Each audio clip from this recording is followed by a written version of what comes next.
And we are live. I know we already had some people waiting in the chat for us to begin. I'm gonna wait for a couple more people to get in here.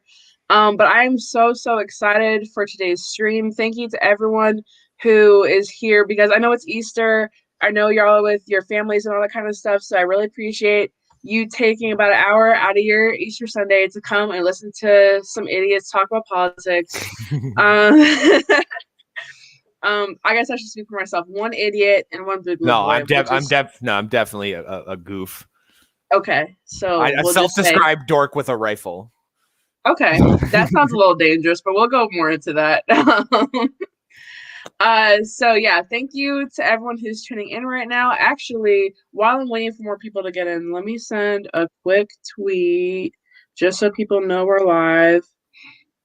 And I'm so excited to talk to this guest, most controversial guest I've had on so far, which is crazy because this is only the 7th live stream I've done. So you're jumping right into the deep end with me. Right. I don't know why I did this to myself. I guess I was like, I don't know. I thought you were like the safe Boogaloo boy. I don't know much about y'all. So I thought maybe you were the one that I could talk to and it would be okay, but I was wrong. I mean, Jimmy Dore interviewed me, and it caused like nationwide headlines, shitstorm. I saw that. And then Alex Jones interviewed me, and it caused nationwide like shitstorms on the right of like Alex Jones is talking to a communist, whatever. And then so this is shitstorm number 3. Somebody's already in the comments saying they've seen you on Alex Jones, so that's what you're known for, I guess. It's so because people know me from like different places because I've gone the entire political spectrum of like I've gone on like an anarcho-communist show all the way to like Alex Jones and like an ex-Trump supporter and like I've been all over the fucking place. Nice. Okay, so now we've been live for about 2 minutes now. We have some people in the chat. A quick intro for people who may be new. I'm Olivia Rondo. I just started doing live streams on my channel. I do a lot of political content on here. I also do some wrestling content. I'm a collegiate athlete, blah, blah, blah, blah. The video is not about me. It's about Magnus, my amazing guest, who I'm recently following on Twitter. He's a boog boy. That's all I really know. So I want to let him take it away, introduce himself a little bit. Yeah, I'm Magnus Panvidya. I'm one of the Boogaloo boys, one of the original members of the Unity Coalition, which is kind of my crazy thing. The whole idea of it being to get all of the activist organizations and kind of anti-establishment people all over the country to kind of stop infighting and like focus on solving real problems for once, because we haven't really done that in this country for a disappointing amount of time. And that's just kind of I run around and I do that. I was gone from DC. I was in Louisville for the Breonna Taylor Memorial. I kind of just run all over and do my thing. Nice. So how would you characterize yourself versus how, say, like the media would characterize you? Because the backlash I got, if y'all saw on Twitter, all I did was announce it. I didn't say anything inflammatory. I actually said, I was like, it's nice for us liberty-minded people to come together and have a conversation, even though we may, disagree on certain things. And then the actor, Mark Pellegrino, who I actually love, this is not his fault at all, but he has some crazy-ass fans because he retweeted that shit. And all these like disgruntled Supernatural fans, because that's the show he's on. He plays Lucifer on Supernatural, which is so fucking funny. See, I didn't know who he was, and now I'm even more like cheesed that like he's actually on some shit. Because I've watched Supernatural, but like I don't know actors' names. I'm awful with like actors. He's a character actor in a lot of stuff I've seen.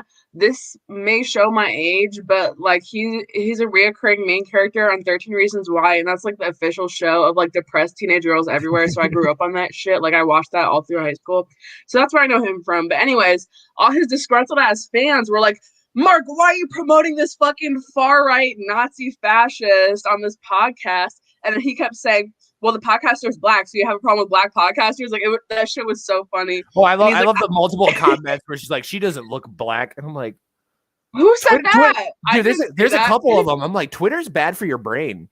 Because there was another thing running around. There's another one running around where like people were claiming Nico House, which is like a really prominent like progressive podcaster, isn't black, and he's like, What? Why? I muted the thread like after he basically retweeted it, and I responded a couple times. Then they blocked me. Then they unblocked me and blocked me like several more times after that. And I was like, okay, I don't know what you guys want from me. Are you guys just mad that I'm talking to this guy? Because they really had no problem with what I believed, and they couldn't really see a problem with what you believed because they didn't know what either of us believed. They just had a problem that I was talking to you and that Mark retweeted it. Yep. That was it. Yeah, my mentions were like insane for like 48 and a couple hours. of them were like, all right, we're gonna join. We're gonna see. It's funny because I guarantee that I'm probably like further left than a lot of these people. That's what I'm saying. That's what because I'm saying. I'm a self-described like anarchist, like mutualist, like black and orange. Like that's kind of what I've settled on. So like, I'm the fucking right-wing extremist they need to be worried about, not Magnus. I want to make that clear. So yeah, if you're any of those people coming into my chat thinking like, okay, well maybe this like nice little black girl podcaster is going to be mean to him and going to call him a Nazi, that's not the fucking case. Okay, we're both Nazis, so fuck you. Anyways, what's up, Reed? You guys are both white supremacists. I 100% agree. Anyways, I just want to ask you, Magnus, how do you react? Because I am pretty sure that the whole drama that went on for the last couple of days since I announced this is not the only drama you get into online. That's probably not the first and probably will not be the last time you will be accused of being like a far-right extremist. How do you react when you get these messages and when people like yell at you and shit about that? I usually just laugh and ignore it. If it's somebody that I actually like give a shit to change their mind, like I have receipts of everything that I've done and that my movement's done, like detailed pictures that the media is hidden, kind of buried stories they didn't talk about. And I just start dropping them. And then they usually just get mad and leave. Like that's kind of my experience because we're like the most underreported story despite like the national like panicking around us. And so much has gone on that people don't really understand and they never, talk about, especially seeming nobody talks about Louisville at all. And that's kind of like where a lot of this comes out of is in Louisville. Right. And if you notice, like they'll run around and talk about George Floyd every single day of the week, but they haven't like mentioned Breonna Taylor in the news in like months. And that's because of what's actually going on in Louisville with Breonna's family, with Kenneth Walker, like the groups that are there, what people are doing there. Like you have Boogaloo Boys, 3%ers, John Brown Gun Club, and Black Lives Matter, like sometimes marching in solidarity, like together in Louisville. And like the media doesn't fucking talk about that. So you are marching with Black Lives Matter. You're marching with people on the same side as the people trying to get justice for Breonna Taylor, trying to get criminal justice and police reform done, trying to end qualified immunity, trying to end no-knock warrants, but you're the fucking white supremast. You're the Nazi. You're the fascist. I've had a group of white supremacist bikers pull a gun on me. I have multiple friends that are currently in jail or about to get out of jail that were arrested for like protecting BLM protesters from like outside antagonists and shit like that. Like, and it's never made any sense whatsoever from like the beginning, and it's gone to the point where like the extremist research website, I'm blanking on their name right now, that not the American Civil Liberties Union, but the I can't remember. Either way, one of those prominent places that labels literally everyone as a white supremacist, pretty much. Are you talking about Right Wing Watch? Not Right Wing Watch. Someone else, a more prominent like organization. They had to like revoke calling us white supremacists and even admit like in all their stuff that we're not a white supremacist organization, that we're not like some extreme violent like terrorist organization. They had to, because they did claim that in the beginning, and then recently they've had to backtrack on all of that. So another claim I've been seeing is the Boogaloo Boys are behind the Capitol riots. The Boogaloo Boys, they were the Capitol insurrectionists. What's up with that? Were you at the Capitol on January 6th? Did you bust down the Capitol? No, Magnus? There was exactly 3 guys that were in the crowd that posted a video of them walking into the front door and then walking out. And if we're counting, by two of those people have been kicked out of the movement for doing stupid shit like that. And if we're going on the numbers of that, like there was multiple like CNN journalists, there's BLM activists there was an infamous like, you know, anti-fascist organizer that was there. Like everybody was in the Capitol. Okay, there's probably one person from every single group that was in there. That was a crazy fucking. That's why I call it crazy. That's why I call it a clown fiesta, because it's like you could almost say anything about the Capitol, and it's like, well, you're not completely wrong. You know, yeah, everyone and their fucking mother was there. I saw that one picture of like this elderly woman just standing there. I'm like, what group do you fucking belong to? You look like a fucking tour bus accidentally left you there. Yeah, and then you got videos of like them like shaking hands and like posing with pictures with cops on one side of the building, and then the other side of the building they're like beating the cops.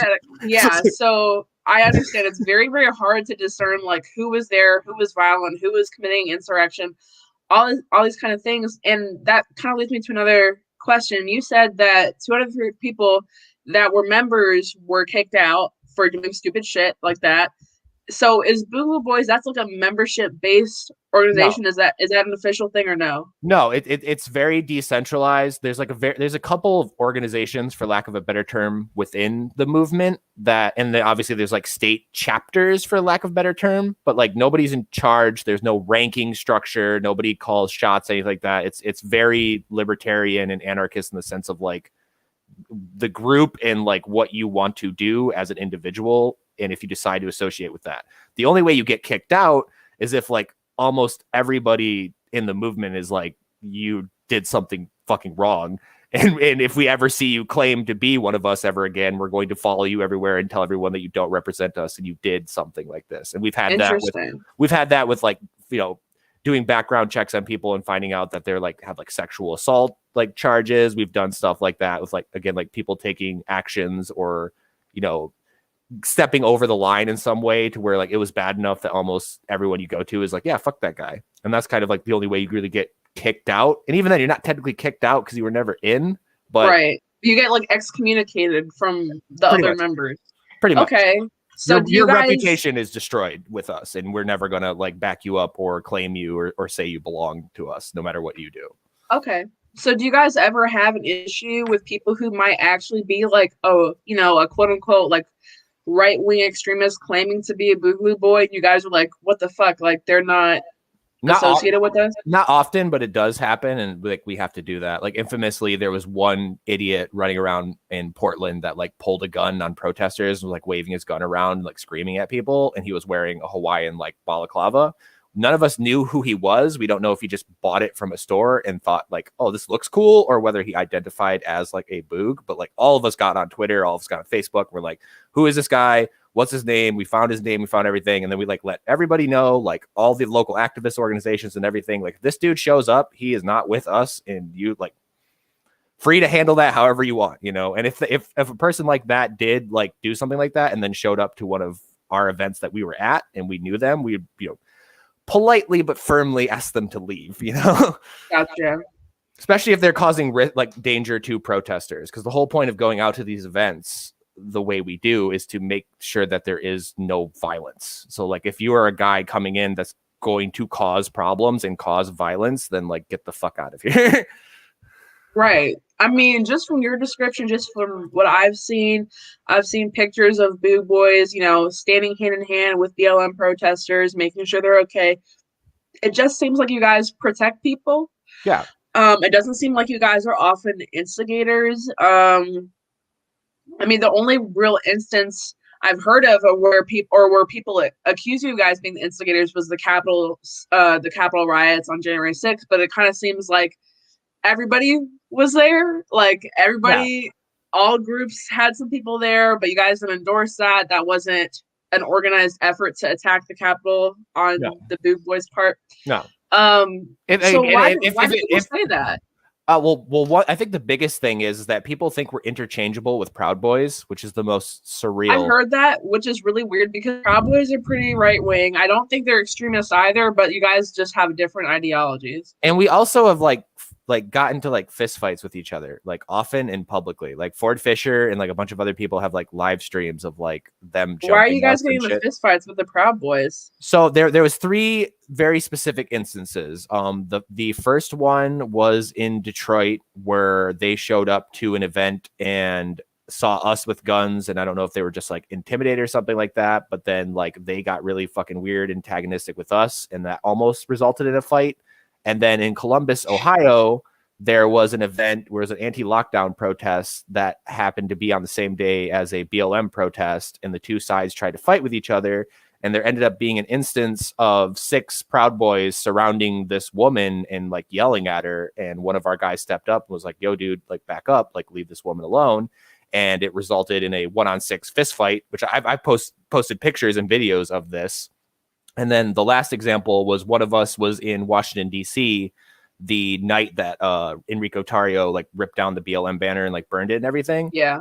And he was at that event, and he walked away from the event to go back to his hotel room, and he was still in like full gear and everything. He had like his plate carrier on, like his helmet and stuff. Well, he had a BLM patch on his plate carrier, and these 3 Proud Boys walked up and were like, you with BLM? And he's like, I'm just going home, dude. And they jumped him. And I sent that video as well. And they ended up like, 3-on-1 jumping him in DC just because they assumed that he was like an anti-fascist dude or something like that. So Wow. like we've come to blows like very often just because like I don't have a particularly like high opinion of the Proud Boys. So like, and a lot of us don't because of that, because of like a lot of our on the ground like personal experiences with them.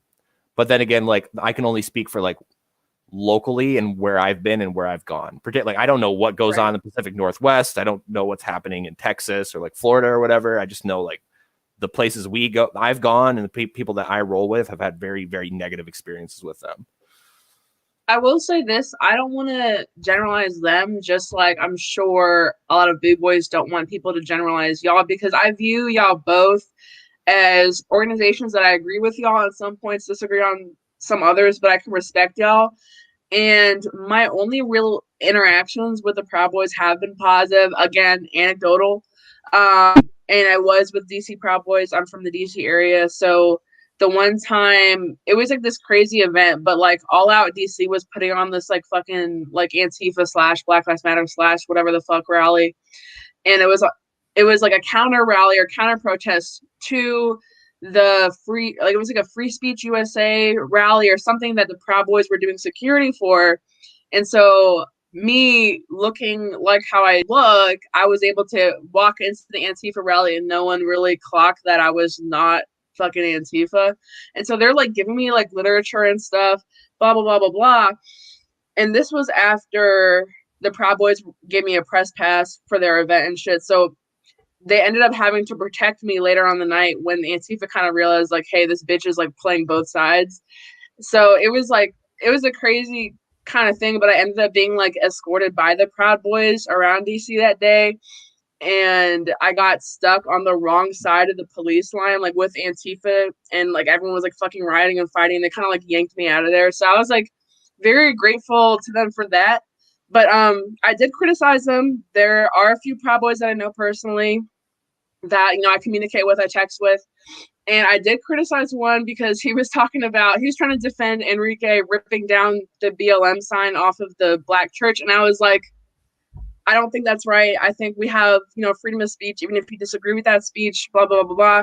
So I will go and like clock them when necessary, because I mean, just like I said about the big boys, there's things I disagree with and things I agree with, but I don't want to like paint them all as, right-wing extremists, because that's the same thing that they do, like, the left does to y'all. Someone says, oh, hey, Julian, I love that beard. I like your beard too. Your beard's pretty awesome. I had it braided yesterday. I had like Viking beard beads in it. That was fun. Are beards like a boog thing? Because I feel like every boog boy I see has a fucking beard. Not really. I mean, I think just everyone has a beard now because it's COVID and none of us can go to the barber. So, that makes sense. That's my guess. That makes sense. I guess like it might be a way of differentiating. But I guess like my main criticism, because like I sling this at like the anti-fascist side of it as well, and also like Proud Boys, but there definitely is like large elements of people that they view it as just a fight club.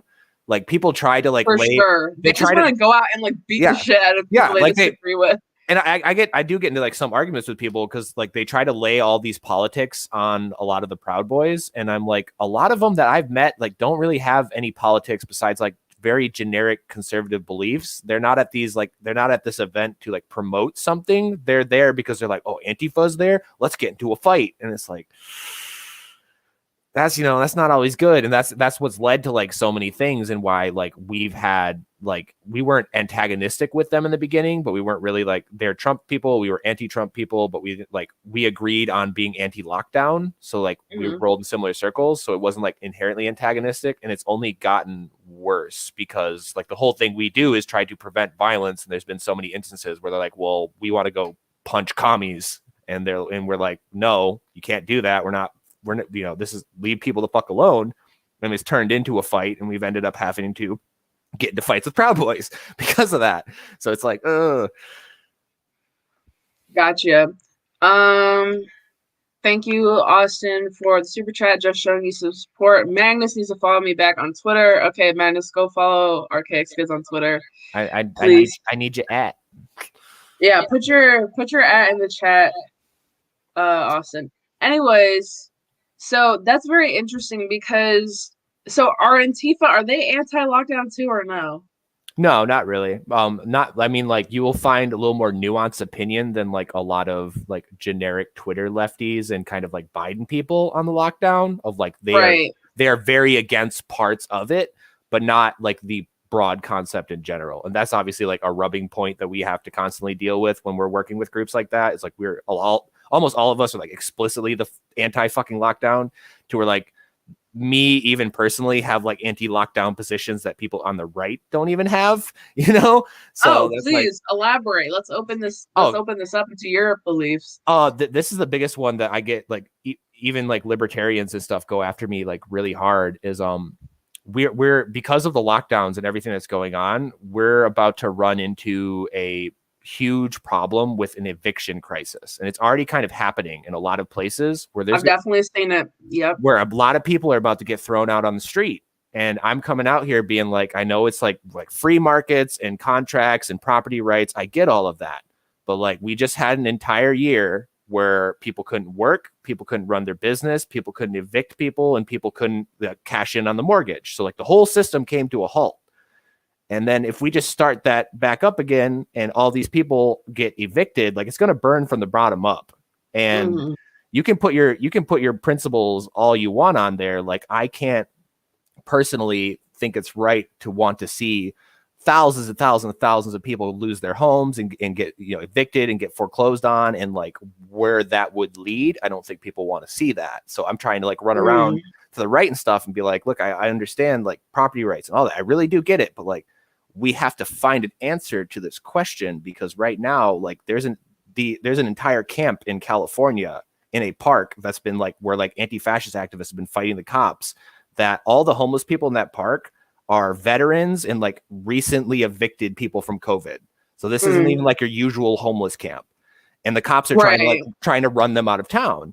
And it's like, okay, like I know that the generic conservative would have very predictable opinions on the situation. No, like, I don't agree with the whole law and order, property rights, capitalism. I had the same view with the stimulus checks, because there was a certain sect of conservatives that were like very, very anti any type of government help during this. But I'm like, the government is the one that locked us down in the first place. They have to, you know, help people that they fucking hindered from gaining wealth. I mean, I don't think it's necessarily the owner's fault, the landlord's fault, or the tenant's fault that they weren't able to pay rent, they weren't able to do whatever, because it's the government's fucking fault that they locked down shit. Right. Before I go any further, thank you so much, Blue Collar Intellectual. One of the best podcasts I've checked out. Go check out his live streams. Yeah. I think it's every week, guys. I check in from time to time.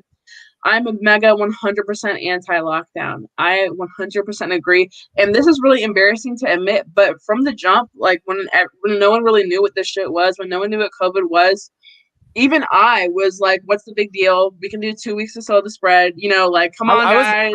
I was the same way. I mean, by the time they actually put the lockdowns in, I had become anti-lockdown, but like, I had friends that live in Japan that were sending me like the videos out of China of like them welding fucking doors shut and like having drones spraying chemicals in the air and you know, all this wild shit.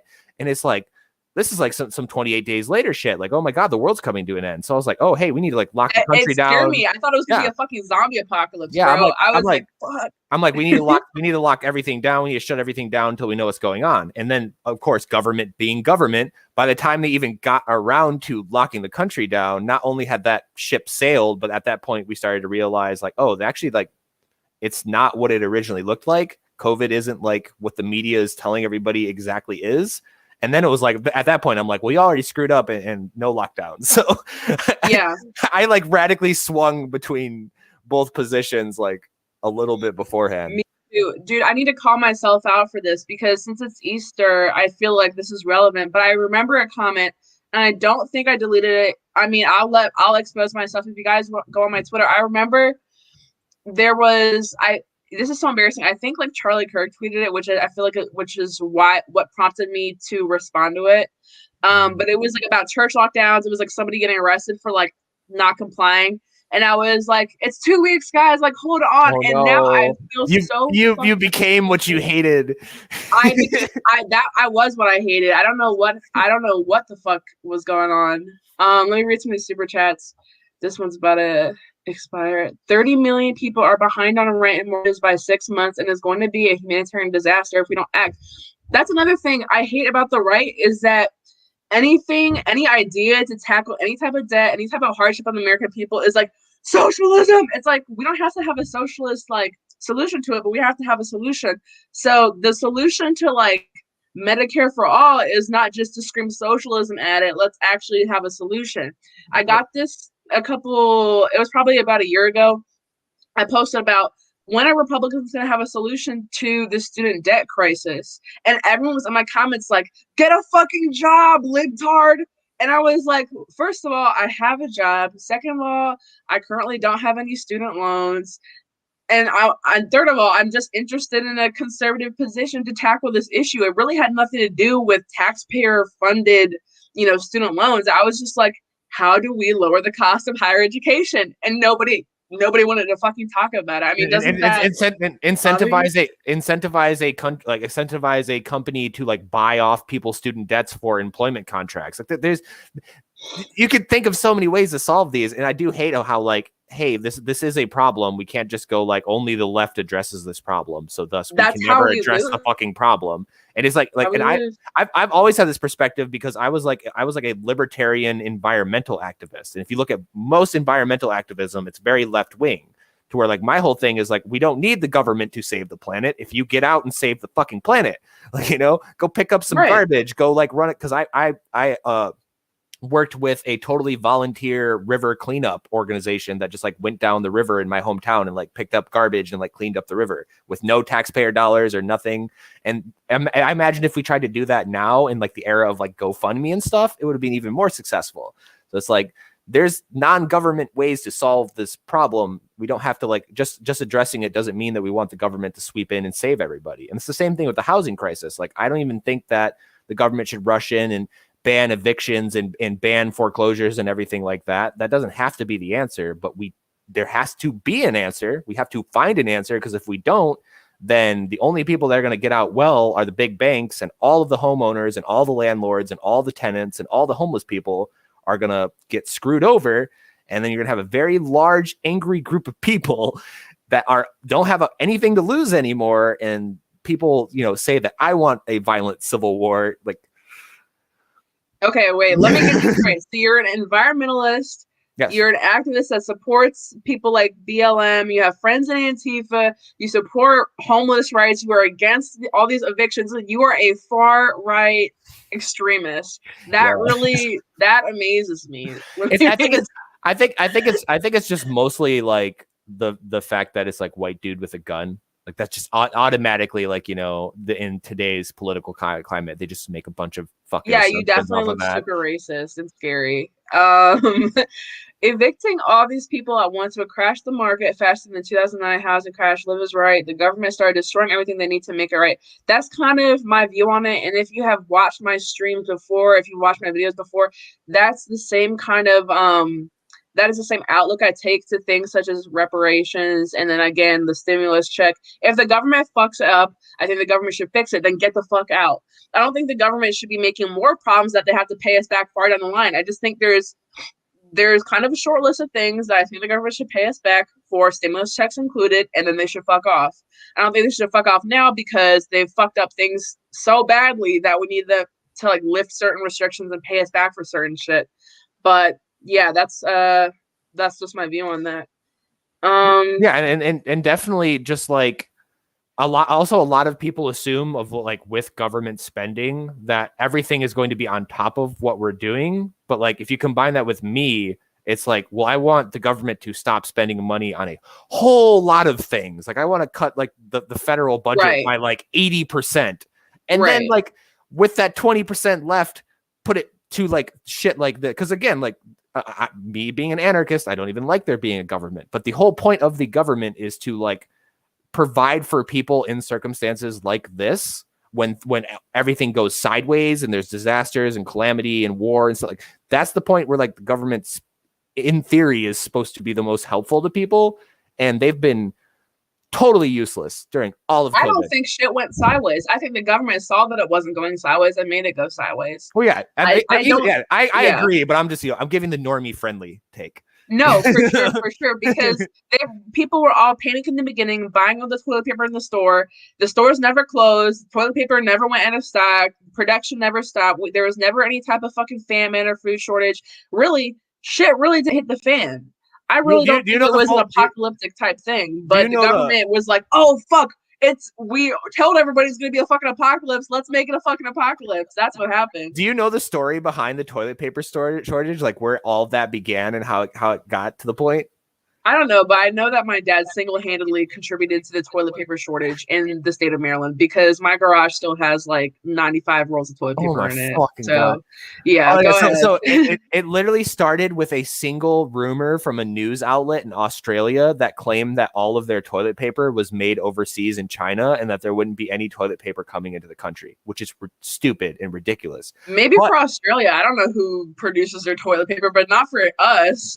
Yeah, so like this causes a panic in Australia, and then they said like people like run out after reading this article and start buying toilet paper, and then the news in Australia starts reporting about people panic buying toilet paper, and then all over the world people are seeing these people panicking buying toilet paper. So just like the brain virus just spread across the entire. So weird. I'm like, that's the one thing y'all are gonna buy. That's the one thing. I mean, maybe this is just the way that I was raised, but I was raised in a very resourceful person. There's like 15 things I can think of the top of my head that I could use for toilet paper. I don't need to stock up on it. I got it. I got you. I would stock up on like matches and shit. Like if I'm actually thinking it's going to be an apocalypse, I'd be stocking up on like some way more important shit. Because I worked in a grocery store at that time, and some of the things people hoarded was just like there's ladies like what like 15 gallons of milk. Oh yeah, like, I've definitely that seen shit's gonna expire, bro. Like, what are you doing? Who is drinking that much milk? I do see another question in here. As a libertarian who doesn't buy the bullshit media narrative and false information about the book, how do you approach combating misinformation for people who only rely on media for information? I'm gonna guess that is directed towards you, Magnus. Yeah. Definitely. Like I said, like when it comes to talking to people online, just dropping receipts of like, stuff that's actually happened. My favorite one is that sorry, hang on a second. Make sure I get his name right before I screw this up. But oh yeah, no problem. But in Louisville, there was like the Boogaloo group essentially had done armed security for every single event in Louisville for like 100+ days going forward. And CTEZ is a rapper who like did the official like Breonna Taylor rap that like all is played at like all the BLM protests and everything like that. I've posted videos of CTEZ walking up to my friend John, who is literally King Luau on Twitter. So like very boog as hell oriented, and literally walking up and be like, "This is my dog. This is my friend. He out here protecting us every day." Like. So like I dropped that and it's like, okay, well, if you think that the Boogaloo are white supremacists, then stop playing CTEZ's music at your fucking protests because like, he endorses that. Yeah, like literally. He endorsed y'all. Yeah, and that's why I think like the media doesn't talk about what's going on in Louisville so much, because if they go down in Louisville, they'll see a metric shit ton of people with guns. They'll see armed leftists. They'll see like, you know, black militias, which they hate talking about black militias. They'll never bring up the Panthers. They're like allergic to talking about the fucking Panthers, especially they with won't the talk gun about Panthers. They won't talk about Huey P. Newton Gun Club. They won't talk about NFA or NFAC. They won't talk about shit. They won't talk about shit. Yeah, because it's really hard to push a gun control narrative when you got black militias are running around, which is my other favorite thing to do whenever there's like, you know, like Bidenite liberals on Twitter yelling gun control. And I just take like my friends from like the Panthers and stuff and post pictures of them and be like, hey, can you stop asking the cops to kill my friends? And they get real quiet. I don't understand these white liberals. How do you think gun control is going to work exactly? Especially when in the hood, black people have guns. And you know what? The fastest growing demographic of new gun owners is black women right now. So I don't understand what people think is going to happen when you just say, hey, cops, go get these guns back from a demographic that is majority black women or growing black women right now. It's like, that seems racist. That seems kind of racist. They have this idea that the cops are going to be running through trailer parks and upper middle class white neighborhoods, disarming the scary Republican domestic terrorists. They're going to bust down the trailer park door and they walk into like a Klan meeting and they're like, "Put your guns in the bag, guys." Yeah, no. What's actually going to happen is they're going to go. The first place they're going to go to, literally the day this bill goes into action, is they're going to the fucking housing projects. Hate to tell it to you. First fucking place they're going. So like, and any black militia group. They know who they all are. They've probably surveilled and doxed and fucking spied on every single member of black militia group. They're the first to go. So congratulations, you just pretty much killed the Panthers. So like, good job. I don't know what is wrong with these people. And I've said this before. I've said it again. I don't think you can feign being pro-black. Don't act and don't pretend to be pro-black when you don't support the Second Amendment. Don't act like you're pro-black when you ignore the fact that black urban cities have the most gun control in the country, that Chicago, DC, New York City, Baltimore, they have like the strictest gun control in the country. And why? And why? Because without saying that, oh, well, black people just commit more crime because maybe they're just predisposed to, then you're fucking racist. You have to acknowledge the reason why there's crime in these communities. It stems from poverty. It stems from over-policing. It stems from poor decision-making, for sure. It's not a race thing. But if you're going to justify the fact that black neighborhoods have the highest fucking rates of gun control, then you're a fucking racist. That's why I love you and Maj so much, because I love how you guys run around and like check the Republicans on their them. They think they have gotchas of like, we need to fix black culture and blah blah blah. No. And you and Maj are like, shut the fuck up. Maj is running around. He's like, black fatherhood isn't a fucking problem. You don't know what you're talking about. You've never gone to a city in your life. Shut up. All gun control is racist. They'll beat us down before anyone else. The Karens got lawyers. True. Because honestly, the rich white guys who go on these $1,000 hunting trips every season, they'll keep their guns. They're going to keep their guns. It's going to be the poor black family in the hood who uses a firearm for protection that will have their gun taken away. And it's crazy because I like how you brought up that me and Maj will attack the Republicans when they're inconsistent on issues such as gun control and inconsistent on issues such as race, because they're all like, all these people are like, oh, Reagan, Bush, 84, Reagan, Bush, 84. Reagan passed the fucking Mulford Act when he was governor of California to disarm the Black Panthers, okay? They were scared of black people having guns, and that's why California doesn't have open carry. And then, you know who endorsed that shit? The NRA, the National Rifle Association. So don't act like, oh, I'm an NRA member. I'm a Republican. I support Reagan. I support Trump. That does not make you pro Second Amendment. Yeah, I always like bring up the joke of when Trump was running. Well, sorry, like I think it was like the first year into Trump, and people were like, he's a Reagan Republican, and like all those people were like, yay, and then like all the anarchists were like clutching for their rifles. It's very interesting because, and I've said this like a million times, I ended up voting for Donald Trump, and I have like several reasons for doing that. Most of it, I mean, I do identify as a libertarian, but I do have a lot of conservative leanings, so it wasn't like I disagree with everything he did.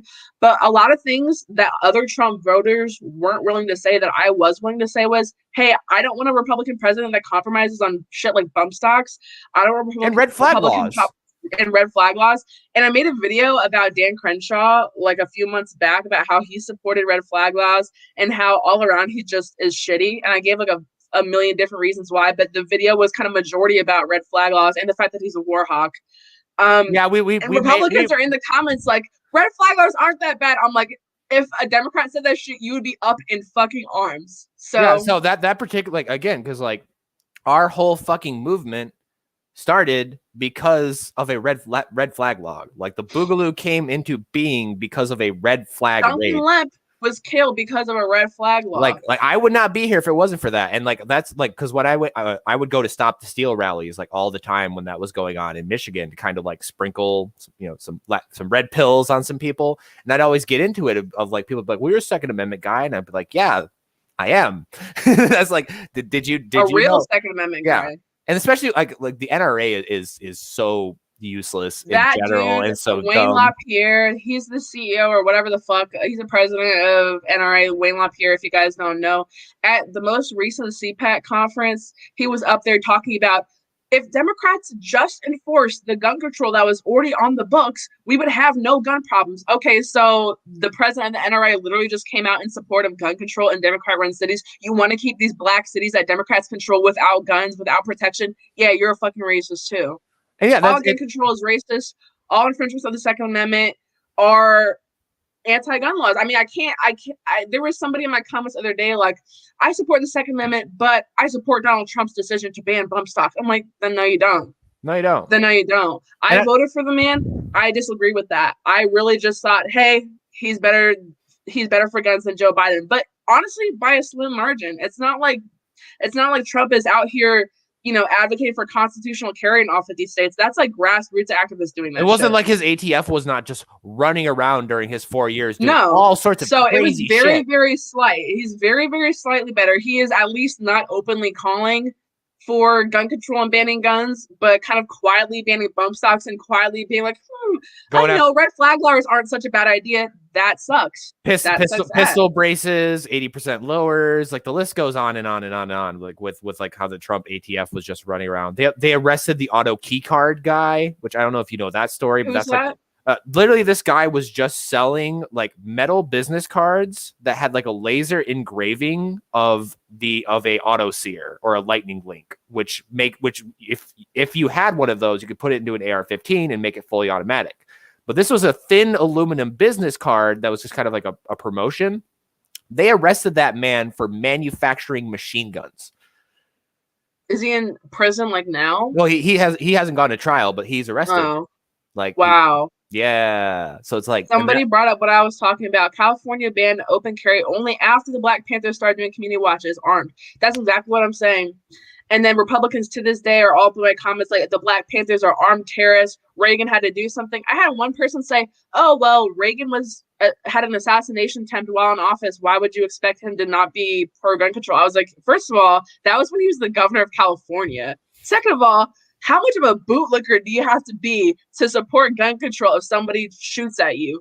I don't know. I just feel like you were never. That's Democrat logic. A gun you was were used never to commit a crime. If you fail, if you fail in your pro-gun logic as soon as somebody threatens you, that you were never pro Second Amendment. And that's why like I love it to where like the corner of the left that I roll with, because I'm very like people are like, oh, you work with Antifa, you work with BLM. I'm like, I work with cool people that are smart and get what's going on, and I don't care. Unity. Yeah, I don't care what they call themselves. Like I'm out here trying to build the Avengers. Like I'm trying to go to all of these. I'm trying to go to all these groups and find the people that fucking get it and work with me. So like there are elements of like anti-fascist people that identify as anti-fascist that are super anti-Second Amendment, and I don't hang out with them. The people that I hang out with that are the ones that are running around, quoting Karl Marx, saying, "Under no pretext shall arms and ammunition be surrendered." That. I recently have started reading a little bit more into that because I've heard some people talk about, the right to bear arms, and then certain people are like, under no pretext. So I was like, where's that from? Then I realized it was from Marx, and I was like, well, I guess I agree with Marx in some things because I agree. Yeah, while we're still shitting on Reagan, it's funny that Republicans later on tried to attribute that quote to Reagan, which shows you not only how good of a quote it is, but also how like desperate they were trying to cover up how anti-Second Amendment Reagan was.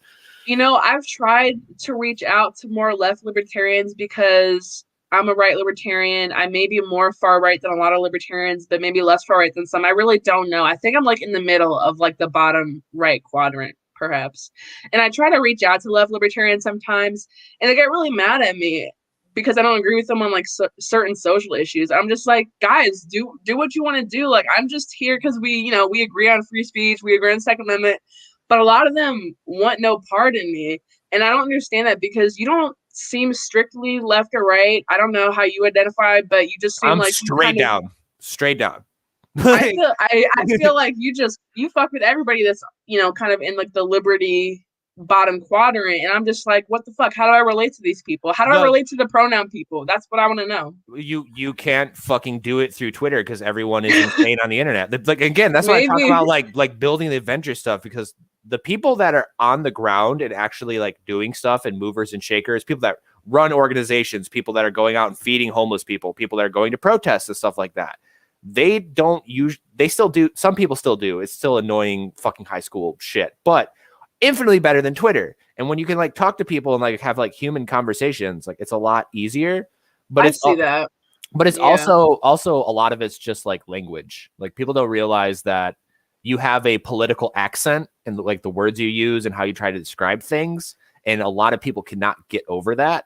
They would rather argue over what a word's definition is instead of like talking about the ideas behind it. Yeah. And I get that all the time.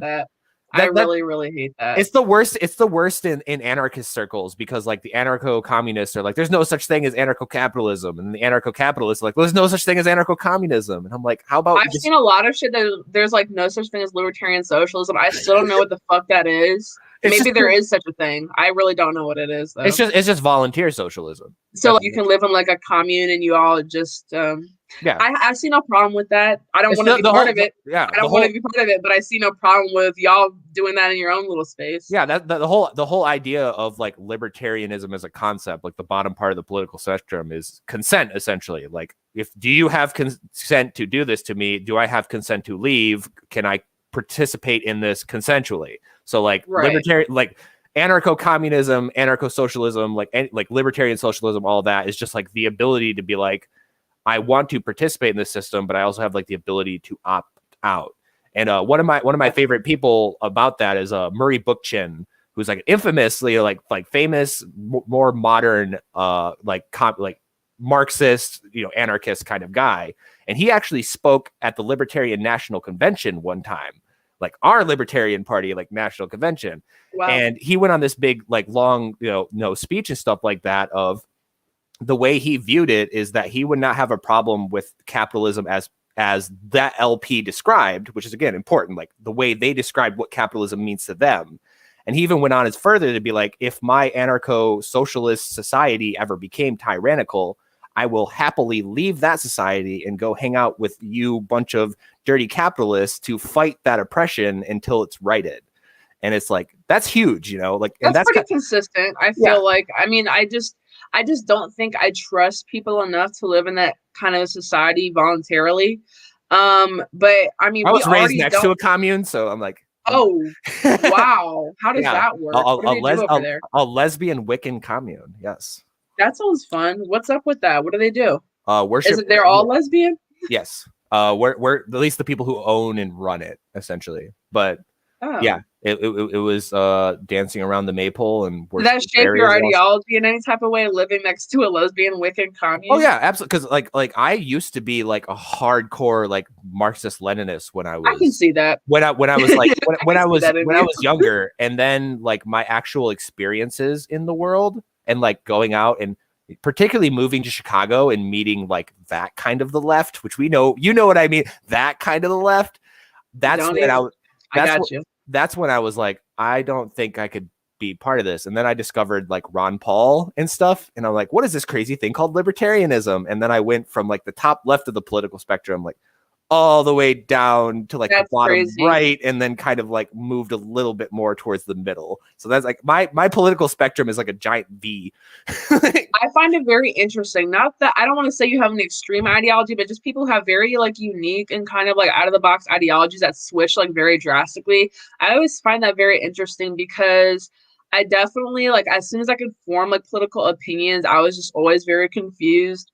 Like the earliest like really strong stance I took was just in high school during the 2016 election when I was like, Donald Trump's racist. Like, I don't know why anyone would support this guy. He's a fucking white supremacist. And I currently don't believe that. It took about 5 minutes of research to realize he's not a racist. I mean, I don't think he's a racist, or a white supremacist or a neo-Nazi. I just really don't subscribe to the fact that anyone who disagrees with the left is a fucking far-right extremist. And Donald Trump is really not that extreme. I wish he kind of was more extreme in certain areas. And then I ended up voting for him as soon as I was able to vote, because I'm 20. So this was the first election I was able to, like, vote in legally. And that was basically just my ideology transformation. Like, I was just kind of like went from kind of like uninformed liberal to kind of conservative, and now I'm more of like a conservatarian, I guess you would say. I do talk a lot about pro-Black politics just because that's my interest, and I support pro-Black policies, but all of that kind of ties into the conservatarian thing. Like, it's not like I'm like supporting like a fucking like blacks only like segregated commune. Like, that's not my end goal. You're not a black nationalist, essentially. No. That would be really stupid considering I'm mixed. So that would be really fucking stupid if I was a black nationalist. I probably wouldn't be allowed into my own fucking nation.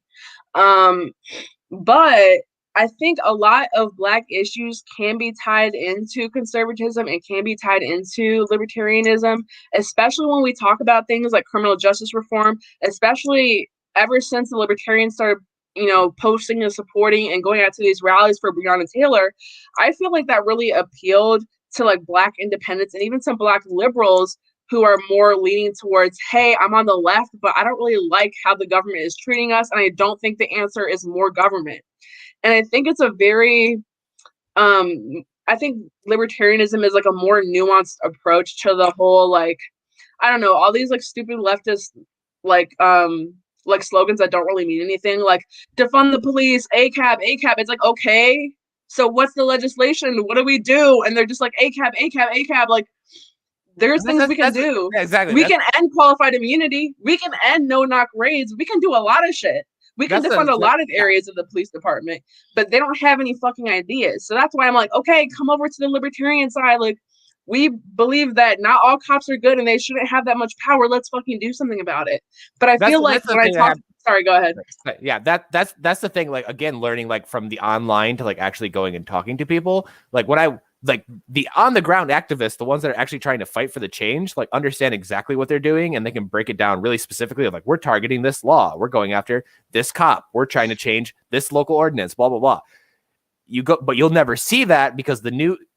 I think like one of the biggest red pills for people is if you think over the last year of like everything that happened with George Floyd across the entire country and hundreds of cities, like how many interviews of the actual like local organizer did you see? Probably not a lot. You probably saw a CNN journalist with a crowd behind them talking about what's going on, and then they leave. The majority of it, for sure. Because if you go and talk to the local activists, and like I saw this in Louisville, like there was an 8-minute speech from like one of the organizers of the event talking about like the Democrats fucked you over, stop voting for them, like blah, blah. So it's like, and that's like, good. Yeah. That's good. That just hasn't been my experience because, like I said before, I went to an Antifa rally in DC, and guess what the fuck they were saying? ACAB, fuck the white pigs, blah, blah, blah, blah, not talking any legislation, not talking anything productive, and all they did was go up to the Proud Boys and start fucking attacking them, and that's what I got. I also think, like, there's particular areas of the country where, like, everyone has just lost their fucking mind, and I think DC is one of those places. DC is for sure one of those places. The entire Pacific Northwest, like, oh my God, I can't tell you what I'm seeing, like literal like dudes who are like actual open like neo-Nazis and shit, like running around and like yelling at the governor's mansion while like people are like throwing like microwaves at each other, and like there's infighting between all of these groups. Where do these people come from? I don't know what is going on in the Pacific Northwest. And everyone's got a different story, and everyone's claiming is a different thing is going on, and there's like evidence to back up everyone's story, but like not at the same time, and like the media doesn't do anything up there. So it's like okay, but DC is another one of those where like DC, it's kind of just like the centers of power. Like nobody knows exactly what the hell is going on. And you saw the same thing in like conservative, like very conservative places like Ohio and, in Kentucky and stuff like that are like Republican strongholds.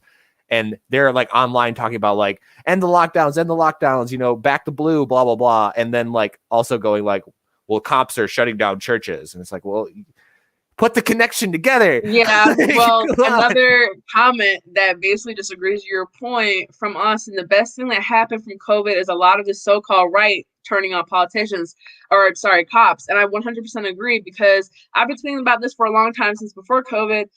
I don't think we can trust the cops. And if you look at the Supreme Court decision, cops are not legally required to protect you. They are not legally required to save you. They're not legally required to find your missing shit or stop an attacker. They're not legally required to do none of that. Okay? So once you realize that kind of I don't know, it's like that society puts a sense of royalty on law enforcement, like they are our sworn protectors when they truly aren't. They don't have to protect us, and that's not me hating on cops. That's literally a Supreme Court decision. Yeah, they don't have to. They're law enforcement. They're not really police. They enforce the law. Law enforcement. They don't enforce anything that has to do with you. It's even worse than law enforcement. It's almost at this point like code enforcement. Like they're essentially a bunch of meter maids with guns. Because the mask mandates are not a law. That's a code. That's a mandate. So yeah, I feel like we don't have to. I'm not necessarily on like the ACAB train. I don't think all cops are pigs. What I do think is that cops need serious reform. And as soon as everybody stops looking at cops as our heroes, as our saviors, and starts looking at them as agents of the state, as people who work for the government, which is how I view them, you know, don't put them in like such a weird, like Christ-like view that they can't be criticized, that they can't do anything wrong. That's when shit will start to change. Because conservatives are all like, I don't trust the government. I don't trust this. I don't trust the congressman. I don't trust whoever the fuck. But you trust the people that enforce the government's laws with lethal fucking force? Yeah, I don't get that. Yeah. I mean, let me find out what Supreme Court decision is. Sorry, I'm actually beating you to that. Oh, okay. Now. Pull it up. I know it's a real case. I know I'm not talking my ass here. It's Castle Rock versus Gonzalez, and it's Warren v. District of Columbia. Those are the two big ones. That's the one I usually cite, Warren v. District of Columbia, but I just forgot the name. Yeah. And I split it because a lot of people don't actually understand the intricacies of like how policing works. I split it in two categories. You have sheriff's departments, and then you have police. Sheriffs are elected. Yeah, sheriff's departments are elected and accountable to the people. They have no one above them. They can be recalled at any point. Sheriffs, I'm not ACAB on. I have plenty of bastard ass sheriff departments and awful sheriffs all over the country, but also really good ones that have, you know, whenever you hear of the police actually standing up for the people, it's almost always a sheriff. Like when you see like, we will not enforce like gun confiscation, that's a sheriff's department. Like, you know, like that's always them. So that one I'm not as much. When it comes to like police departments, which is always under like local government and everything, I'm 100,000% ACAB, especially seeing the fact that like, when you think about it, because of Warren v. District of Columbia, all law enforcement is discretionary. The police are not required to arrest you for anything, and they can choose to do whatever they want. That's another thing that I've said before, because people, especially when I talk about the war on drugs, they're like, well, what do you expect them to do? They didn't force you to smoke that. They didn't force you to have drugs. I'm like, well, they arrested them. Yeah, they can walk away. They don't have to. And I mean, you can even be more conservative friendly and be like, anytime that gun laws are enforced, anytime that I do that too, but they really don't listen to me. They really don't listen to me. There's a good comment here. Cops serve the money. Cops raise money for their city by ticketing, harassing working people. Abolish the police. As a leftist, I never understood love of police. And this is where my kind of conservative tendencies kick in, I guess. I don't think we should abolish the police. I think we need police reform. I 100% agree that cops, more often than not, they're raising money for their city by ticketing, harassing working people, even hitting quotas. I mean, there was a whole fiasco in New York City when Stop and Frisk was a huge thing where they were just trying to hit quotas. I just remember there was another fiasco where they claimed, at least this happened in Michigan. I think it happened in a couple other states. They claimed that they had abolished quotas because the state Supreme Court ruled that as unconstitutional because it is. And then like a year later, another scandal came out to where the police departments just went from having like open quotas to having like private quotas that just didn't tell anybody like in about. a police group chat. Yeah, like, pretty much. oh, I hit 30 today. Good job. Carl. If you want a promotion next year, you have to pull over 300 people for one day expired tags. I remember, this is crazy because it's Easter. I remember as a kid, I was like 10 or 11 years old. My mom was driving me and my sister on Easter Sunday to church, and we got pulled over in our Sunday best on a speed trap. We're going like 5 miles over, and I'm like, it's Easter Sunday. Y'all don't have anything better to do than to set up a speed trap to catch a mother and her kids on the way to church? Yeah, fuck off. Yeah. That's how I know they were just out there raising money, because what else would they have to do than catching people speeding to church on Easter Sunday? That's there's definitely like power trip stuff like that and everything going on. And I brought this up on the Alex Jones when I went on Alex Jones of like the whole like ACAB defund the police like argument and everything. I feel like a lot of people are not up to date on what's going on. They're kind of arguing from 10 years ago to where like a lot of the quote unquote good cops, through a combination of the police unions, to the combination of being bullied by their peers and bullied by their superiors, like a combination of pressure from local politicians and everything, a ton of those guys have quit and they are not around anymore. And plenty of them actually like run podcasts and stuff like that of like anti-police. How could you be a cop in a good conscience and enforce the lockdown, arresting people going to church, arresting people for opening their businesses? Republicans don't give a fuck because they still support Greg Abbott, the governor of Texas, who threw Shelley Luther. She ran for state representative in Texas. They threw her in jail for opening up her hair salon. She was in jail for 3 days. And She gets out of jail. She runs for state representative. And who puts millions of dollars against her campaign? Greg Abbott. Yep. And he's a Republican, and he's all supposedly anti-lockdown. They threw Shelley Luther, who was a Republican, in jail for opening a hair salon during lockdown. And so Republicans who act like they didn't support the lockdown too, then speak up against your Republican politicians. Texas is not the great free state that everybody claims it is. It's freer than the rest, but your governor is still a tyrannical person. There's actually there's a funny anecdote about that. So she was the one that they like deployed like MRAPs on and shit, right? To like her salon, like to shut it down. Mm-hmm. Her armed security was Boogaloo boys, including I didn't know that. That's fucking awesome. Including my friend Philip Archibald, that's fucking awesome. Philip Archibald, and again, this is what confuses the left-right binary people in the very like Philip Archibald got arrested defending a Republican, someone running for the Republican Party's hair salon from opening up from the police, and got arrested with Bearcats like deployed on him and armored vehicles and shit. He then 2 weeks later went to Austin and got lit the fuck up with rubber bullets with his rifle and with a Hawaiian shirt, protecting BLM protesters from Austin PD. I really like you guys so far from what I've heard. I think you guys are pretty consistent. You just protect people from tyranny. And it was so ass that Greg Abbott did that shit.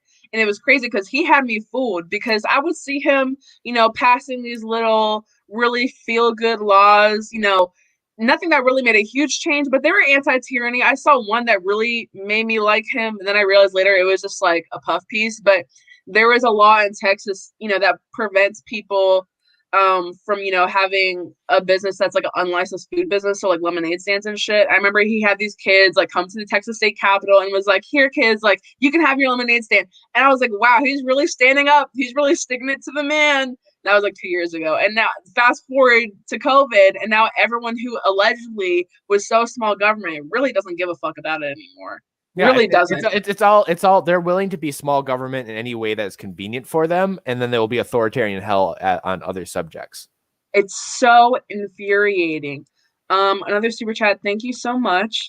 The problem is we as a society revere and admire the individual officer to the point where we attach that admiration and unquestioning loyalty to the actual organization and unions themselves. This is why I feel like I can't say ACAB. I know police officers who are not bad and who, speak out against these things and who feel like they're the one good apple in their district and their organization, whatever, and they got into the game for the right reasons. But it's very, very hard, I think, to keep your job as a police officer and refuse to enforce unjust, unconstitutional laws. So I feel like maybe there are people who I used to consider a good police officer, but they're still a police officer enforcing lockdowns and shit. And now I have to side eye them and be like, is this part of your oath to the American people? Is this what you signed up to be a police officer for? Because I'm sure the answer is no. I'm really sure the answer is no. That's what I said. Like even saying ACAB, like obviously that's extremely like hyperbolic and reductionist.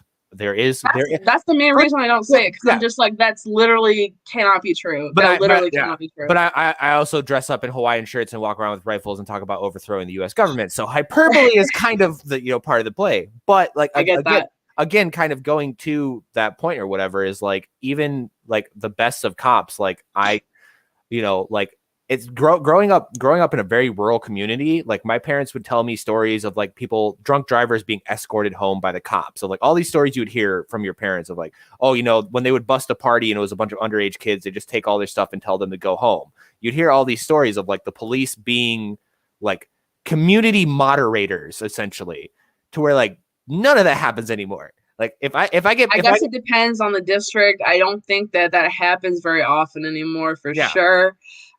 There were some good cops. I went to high school in a small town, and I remember like the cops there were pretty lax. Like, they would talk to the kids and stuff. They would have fun with people. They would definitely escort like a drunk driver or something like that home. They weren't really quick to arrest people, but it's a small town. I think it's that encourages an environment where people are more held to accountability, because everybody knows everybody, and everybody, knows who the cops are by name. So it's not like you can get away with some shit by just, covering your badge number, because everybody knows who the fuck you are. So maybe that's part of the solution. Yeah. And that's it. I think that's where people slip up too, because like a lot of conservatives will be in those more small communities where like there still might be, their cops are pretty okay. Yeah, like they still do stuff that I would find wrong, but it's not like horrendously fucking egregious shit. To where in the city, like that is a whole, like the city and suburbs is like, you got monsters running around. Like, that conservative talking point where it's like, oh, well, if the Democrats come for our guns, the police would not enforce that. Any good police officer would put down their badge. Fuck no. The National Guard, and that's like the next level up, is people like the military would stand with the people. The National Guard willingly walked around New Orleans after Hurricane Katrina and took guns from black people. Stole guns from people. And there are small stories of small units or individuals telling them to fuck off. But at the end of the day, there was still thousands and thousands of local and out-of-state National Guard that just did it. And they admitted to a camera that they would shoot American citizens if they fired back. They would do it in a fucking heartbeat. So which is why I don't put anybody on a pedestal. They're just people. And a lot of people are more worried about, like, when you get down to it, a lot of people are more worried about the bag, more worried about the money than anything else. Like Tim Pool has a really good point of what's going on with like a lot of the cops under the lockdown, to where they're seeing people that are unemployed and like they lost their job and they lost their business, and they're saying, well, I don't want to be that person. So I'm going to crack whoever's skull I got to do. I'm going to shut down whatever church I got to do, because I don't want to be that guy that is sitting in a park in California with everything that I own sitting out, in it. Because there was it's horrible, but it's funny. But there was a video out of California of anti-fascists fighting the cops that were trying to evict these homeless people. One of the people was a dude who'd just gotten kicked out, and he was so mad that he grabbed his microwave that he brought from his house that he just got evicted from and threw it at the cops. I fuck with that. So it's like, it was a really good. He was an athlete, but I understand it. He was an athlete. You would like this throw too, because this guy had a hell of an arm for throwing a whole ass microwave. Like, that is insane. Let's see, another comment. When it comes down to it, when the people take their authority back, it's going to be the police officer that stands against the people. Every single country that we're seeing right now that even has harsher tactics for the lockdowns, we're seeing it's police versus people. I don't know if y'all saw, there was a very famous or viral video that was going around today from Canada of the police trying to shut down a Polish church on fucking Easter, and the guy's screaming at them, "Get the fuck out!" And this like thick ass. That dude's really a hero. He just fucking leave Nazis. He was screaming at them, "Gestapo, get out! Communist, fascist, Nazis, get the fuck out!" And I was like, "Fuck yeah, I love this dude. I really love that Polish pastor or whoever that was." Yeah, I know. By the way, assuming that you have them up on the screen, Hibiscus Society is actually the Texas branch of the Boogaloo. So that's your people there. That's your guys there. up. Why didn't you say that sooner? Why didn't y'all say that sooner? Because I was waiting for you to finish your point. Plus, okay. I love the Polish guy just screaming Gestapo at a bunch of like weak-livered freaking Canadian police officers. But the thing about that was, I was really glad they left, because I was really preparing myself to see this priest get the shit beat out of him by cops. So I feel like if those were American cops, they would definitely have beat the shit out of that guy, but maybe the laws are different. I don't know, you had that one you had that one New York hair salon where they literally just like screamed at them to fucking, well, not, it wasn't a hair salon, it was a gym, not the Atticus gym, but the other one where there's a video of them just like, yeah, they were just screaming like, get the fuck out, we don't care, blah blah blah. And then they handed him like a $5,000 fine or something. He ripped it up right in front of their face, told them to go fuck themselves. I was like, that. Yeah. I don't know if y'all saw, because this was a video that came out yesterday or 2 days ago, but I think it was from Belgium, of people being beat the fuck up for having a picnic in the park, completely social distance. It was literally people sitting on blankets in a park, just, you know, tossing the disc around and having a nice Easter weekend. And these fucking cops rolled up on horses, trampling the shit out of these people, pepper spraying these people, tasing these people. And I'm like, why do Americans look at that and think that that cannot happen here? Yeah, and I mean, what's the logic? And then, like, you know, even outside of COVID, we've been seeing in the UK to where they're trying to pass a law that makes it to where any protest that's deemed a nuisance, and nuisance is like very vague language, they can shut it down. So a bunch of people had protests about this in England, and the cops came and fucking let dogs loose on people. So a protest for the right to protest ended up with UK police sicking dogs on protesters. So it's like, and that's the one thing, is as much of like an anarchist and like nationalist, like not super America pride person as I am, as bad as things are in America, whatever your problem is, it's worse in Europe. Like if you're an anti-racist person and you hate Nazis, there's a lot more Nazis in Europe. I think America is definitely the best country with some faults, but I will say this. As much as we have a problem with race relations in America, we're doing a hell of a lot better than almost every other country. We're the country that had a civil war against itself to end slavery. I mean, I can't go to China and be treated fine. I can't go to some places in Europe or South America and be treated fine because of my race. But and like, I mean, in general, like Charlotte, everyone still talks about Charlottesville, and Charlottesville was a fucking awful situation. But it was like that was like people coming from far and wide. Yeah, that was like that was like the entire population of white supremacists in America coming to one place. That was like 5 or 6,000 people, to where like I think it was either Poland or Ukraine. They had like a neo-Nazi march that had like 40,000 fucking people at it. So it's like way worse. I think people need to kind of get a reality check when it comes to talking about how America is so white supremacist, because I feel like if it was, I wouldn't have the power to have my own YouTube channel, have my own voice, and talk about racism and talk about race relations, because I wouldn't be able to do that shit if I was sitting in China. I don't know why everyone's sucking China's dick lately, but if I was sitting in China, first of all, I probably couldn't even go into the stores, because during COVID, they were kicking Africans and Black people and all these Americans out of the stores based on race, based on nationality. So that's why I'm really not a person that's frequent to criticize Americans for being racist all the time, because we're a lot less racist than the rest of the world. Yeah, I'll have to send you a like link on Twitter. There's an account that I absolutely love. His name's an Arcanist, and he's an anarcho-communist, and all he does all the time is just like dunk on people that worship China. It's like, I like that, and he's an anarcho-communist. Like he's all the way bottom left, so like, you know what, they can't fucking argue with him on any of this shit, because he's going around like just talking mad shit. and people are calling you a racist, or they're tying it to stop Asian hate if you criticize the CCP, if you criticize China at all. And I just want to say that I have no problem before anyone spins this any type of way, because people on Twitter are always accuse me of being something I'm not. I have no problem with any individual Asian or Chinese person ever. I don't care. I don't hate anybody. The problem I have with who I have a problem with is the Chinese government, and everybody should, because they're keeping these Uyghurs in fucking camps and no one's talking about it. The NBA is not talking about it. LeBron James isn't talking about it.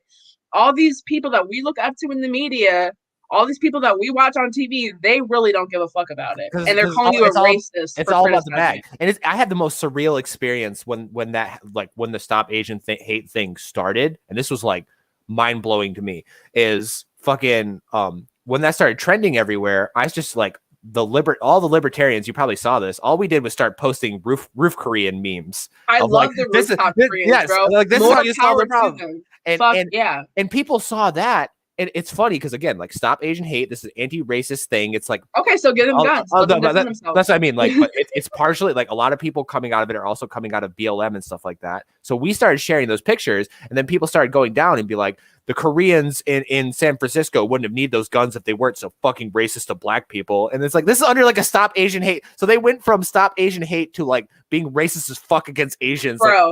Like, the situation in 2 Twitter does threads. not like, compare. like, there is, fuck. and I will say this because there's a lot of people from outside of either of these communities that are speculating as to why or how there is so much tension. And I will say that tension between Asian and Black communities has gone back a very long time. I don't want to blame the Black community for it. I don't want to blame the Asian community for it. There's definitely faults on both sides. And I don't think it's the fault of white supremacy. I don't think that white people or anyone has a secret plot to, kind of pit Blacks and Asians together. I think it's kind of their own thing. And it was like a really weird thing to see a bunch of like BLM people who were making excuses, and like, you could see a video of like a random Black person, like, I don't know, like punching an Asian person, and they'd be like, oh, this is white supremacy's fault. I'm like, no, this is definitely the individual's fault. And there's definitely things to be addressed, within the Asian community about anti-Black sentiments and within the Black community about anti-Asian sentiments. But I don't really think it's white people's fault. I don't know if that's controversial to say, but it seemed like all the leftists who kind of went from supporting BLM to supporting Stop Asian Hate, they're under this fallacy, or maybe they're just straight up lying to people that this is such like a white person's problem. And I really don't think it is. Like, they're like, oh, Trump calling COVID the Chinese virus made it so this random Asian woman was attacked. I'm like, that's not the case. It's just again, like, it's trying to make stupid people into like why things are happening. You know what also happened around COVID? People stopped buying Corona beer. People are fucking stupid. Okay. So people are fucking stupid. So Trump really had nothing to do with there's Asians. Yeah, there's a lot of idiot people that were running around and attacking fucking like Asian people for COVID because they thought they were like super spreaders or some shit. And that's fucking horrible and horrifying, and that's wrong. And if I ever see it happen, I'm putting a fucking bullet in the person that does it. But it's just like, people have to be really careful with grand narratives, because a lot of grand narratives are like, they hit important points, but they do not sum up what's going on. And what I always call myself is I'm a radical decentralist. My whole idea is that we can't operate in a country this big. Like, if you look at most really big countries, they kind of do a bunch of totalitarian shit because stuff is so local. You don't know what's going on in these communities, but you're trying to apply this whole like nation or global narrative to what's happening in these individual communities, to where like there may be a community where like there's like a group of like a small group of like Asian landlords or something like that have done horrible shit to the Black community. And then you'll say you'll try to apply your logic to that. But there might be another community where like there's horrible hate crimes going against the Asian community from the Black community. Yep. And that could be going on at the same time, even in like different areas of the same city. And you're trying to apply like this grand logic to it. That's why the issue is so complex. And I don't think a lot of leftists, and I don't think a lot of white conservatives who are either blaming, I think the leftists are kind of blaming white people and the white conservatives are kind of blaming Black people. And then the Black leftists are blaming Asian people. And I'm just like, nobody's really looking at the root picture, and you are the root cause or the big picture. And you kind of put it in really good words about decentralizing the problem, because the problem is very different in different communities. You're very right that in certain Black communities, there is a problem with gentrification. There is a problem with, Asian landlords and things like that. And that's not to generalize or stereotype the whole Asian race. That's just I just know for a fact that's a certain problem in certain communities. In certain other communities, there's problems with gang violence. It's really not a cookie cutter solution. It's really not a one size fits all. That's what that even goes on to like the protest movements and stuff like that, because like in Louisville, you have like I described, like Boogaloo and BLM and like anti-fascist stuff working together and stuff like that. In the Pacific Northwest, it's more of like a pure left thing, and then the right has like pure right, And then I think it was in like Minnesota or something like that. You had a chapter of the Proud Boys go on a march with BLM to promote drug decriminalization.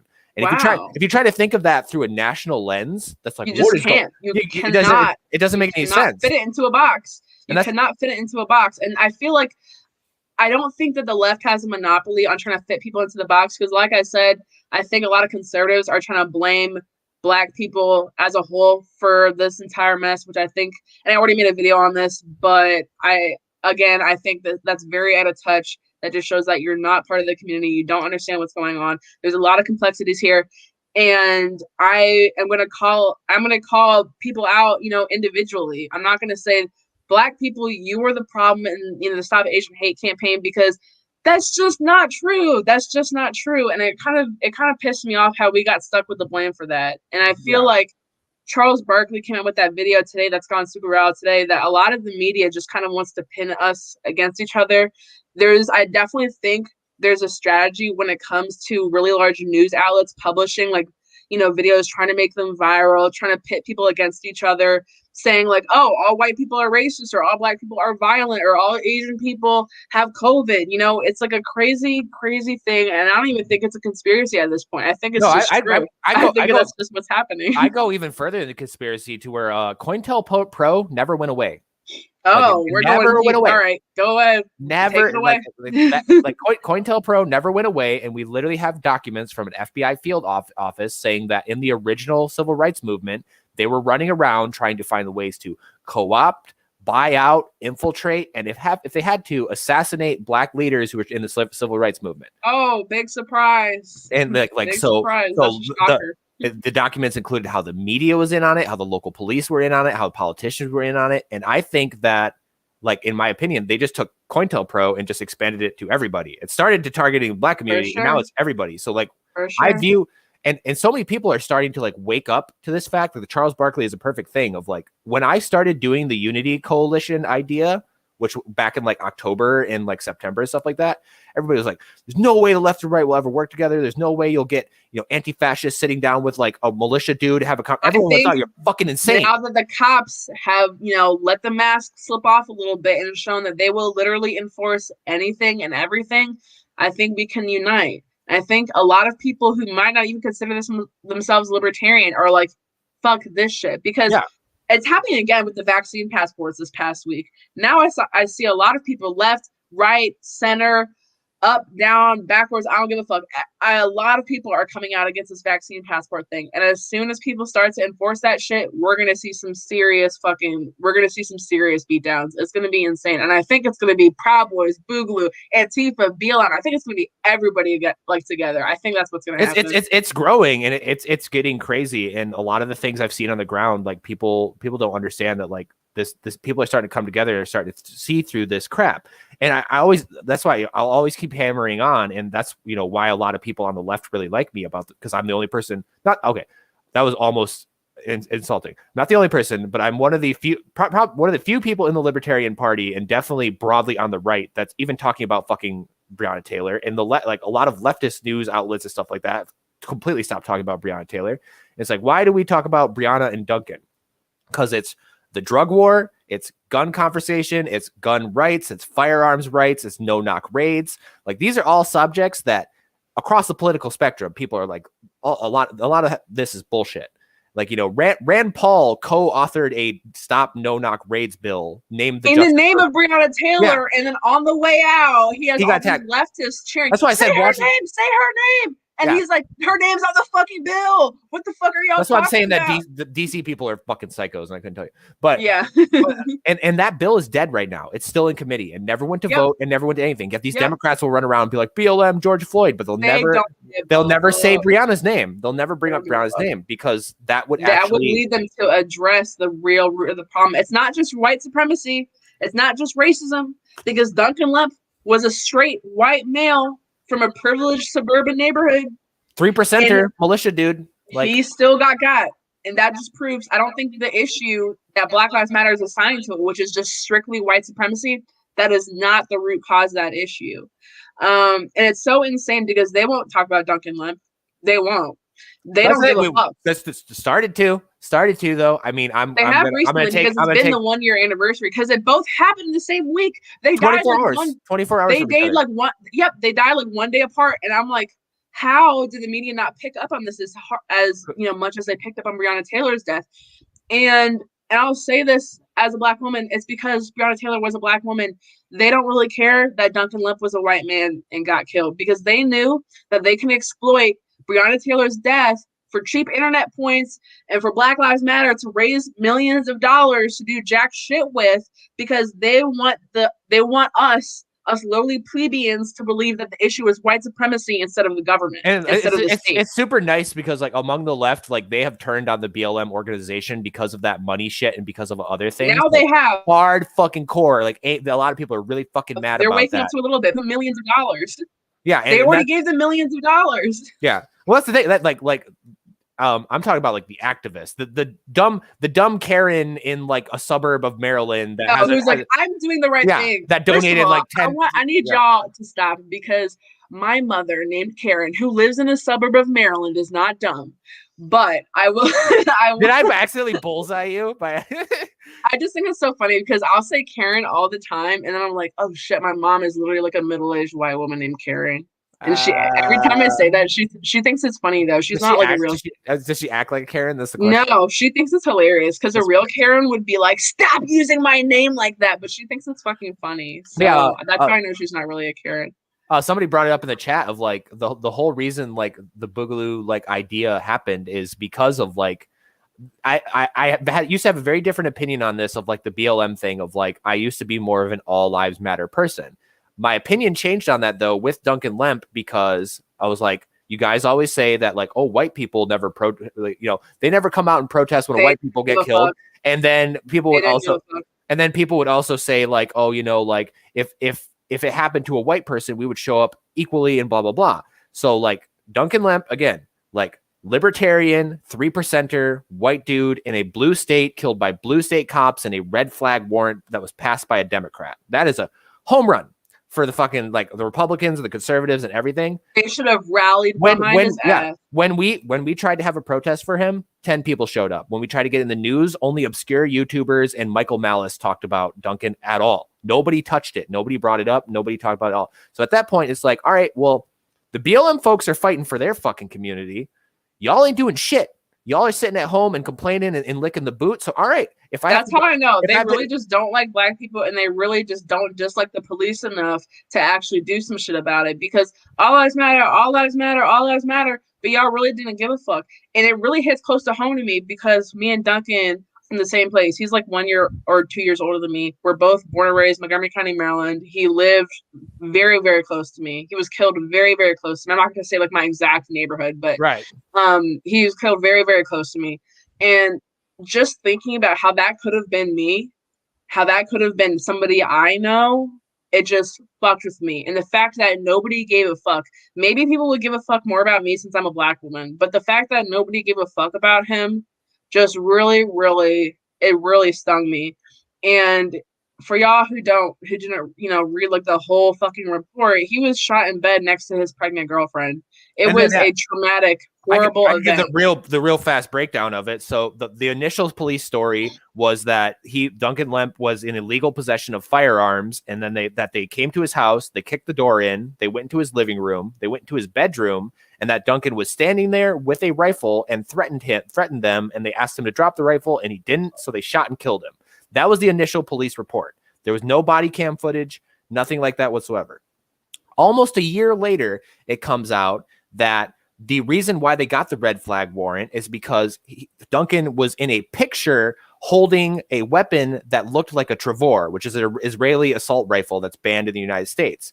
It wasn't a Travor. These fucking feds just don't know what a gun looks like. It was a completely different gun. So they got a red flag warrant to knock his house over him having a single picture of a gun that might have been illegal that they didn't know. They show up to his house, break his window out, and then shoot him through the window, and then go through the window and take his pregnant girlfriend and throw her down on the ground on a fucking pile of broken glass and beat the shit out of her and arrest her. She was very heavily injured from that. And she had to stay in that room with his dead body for like over an hour. Like she was trapped in there, getting the shit beat out of her next to her dead boyfriend. Yeah. Thankfully, she did give birth. The baby's healthy and all that kind of stuff. But it's like a thing where she shouldn't have to go through life as a single mother because some cops got fucking trigger happy and don't know how to identify a gun. Yeah, like that's it. The entire basis of it was wrong, and at the end of the day, like I don't even give a fuck. They lied.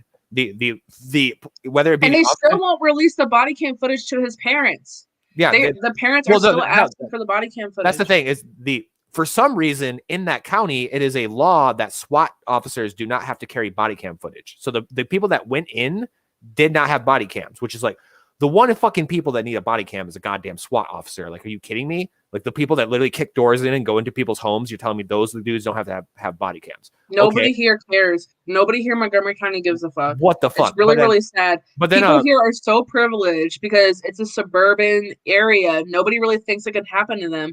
And then when it does happen to somebody who is in the community, who's a young person who didn't do shit wrong, and all these all lives matter people suddenly shut the fuck up. They don't really care. It's really, really sad. It really, really broke my heart. And again, like another example, just here in Lansing, Anthony Hulin, he was a white guy. He died in Lansing jail like a couple months before George Floyd.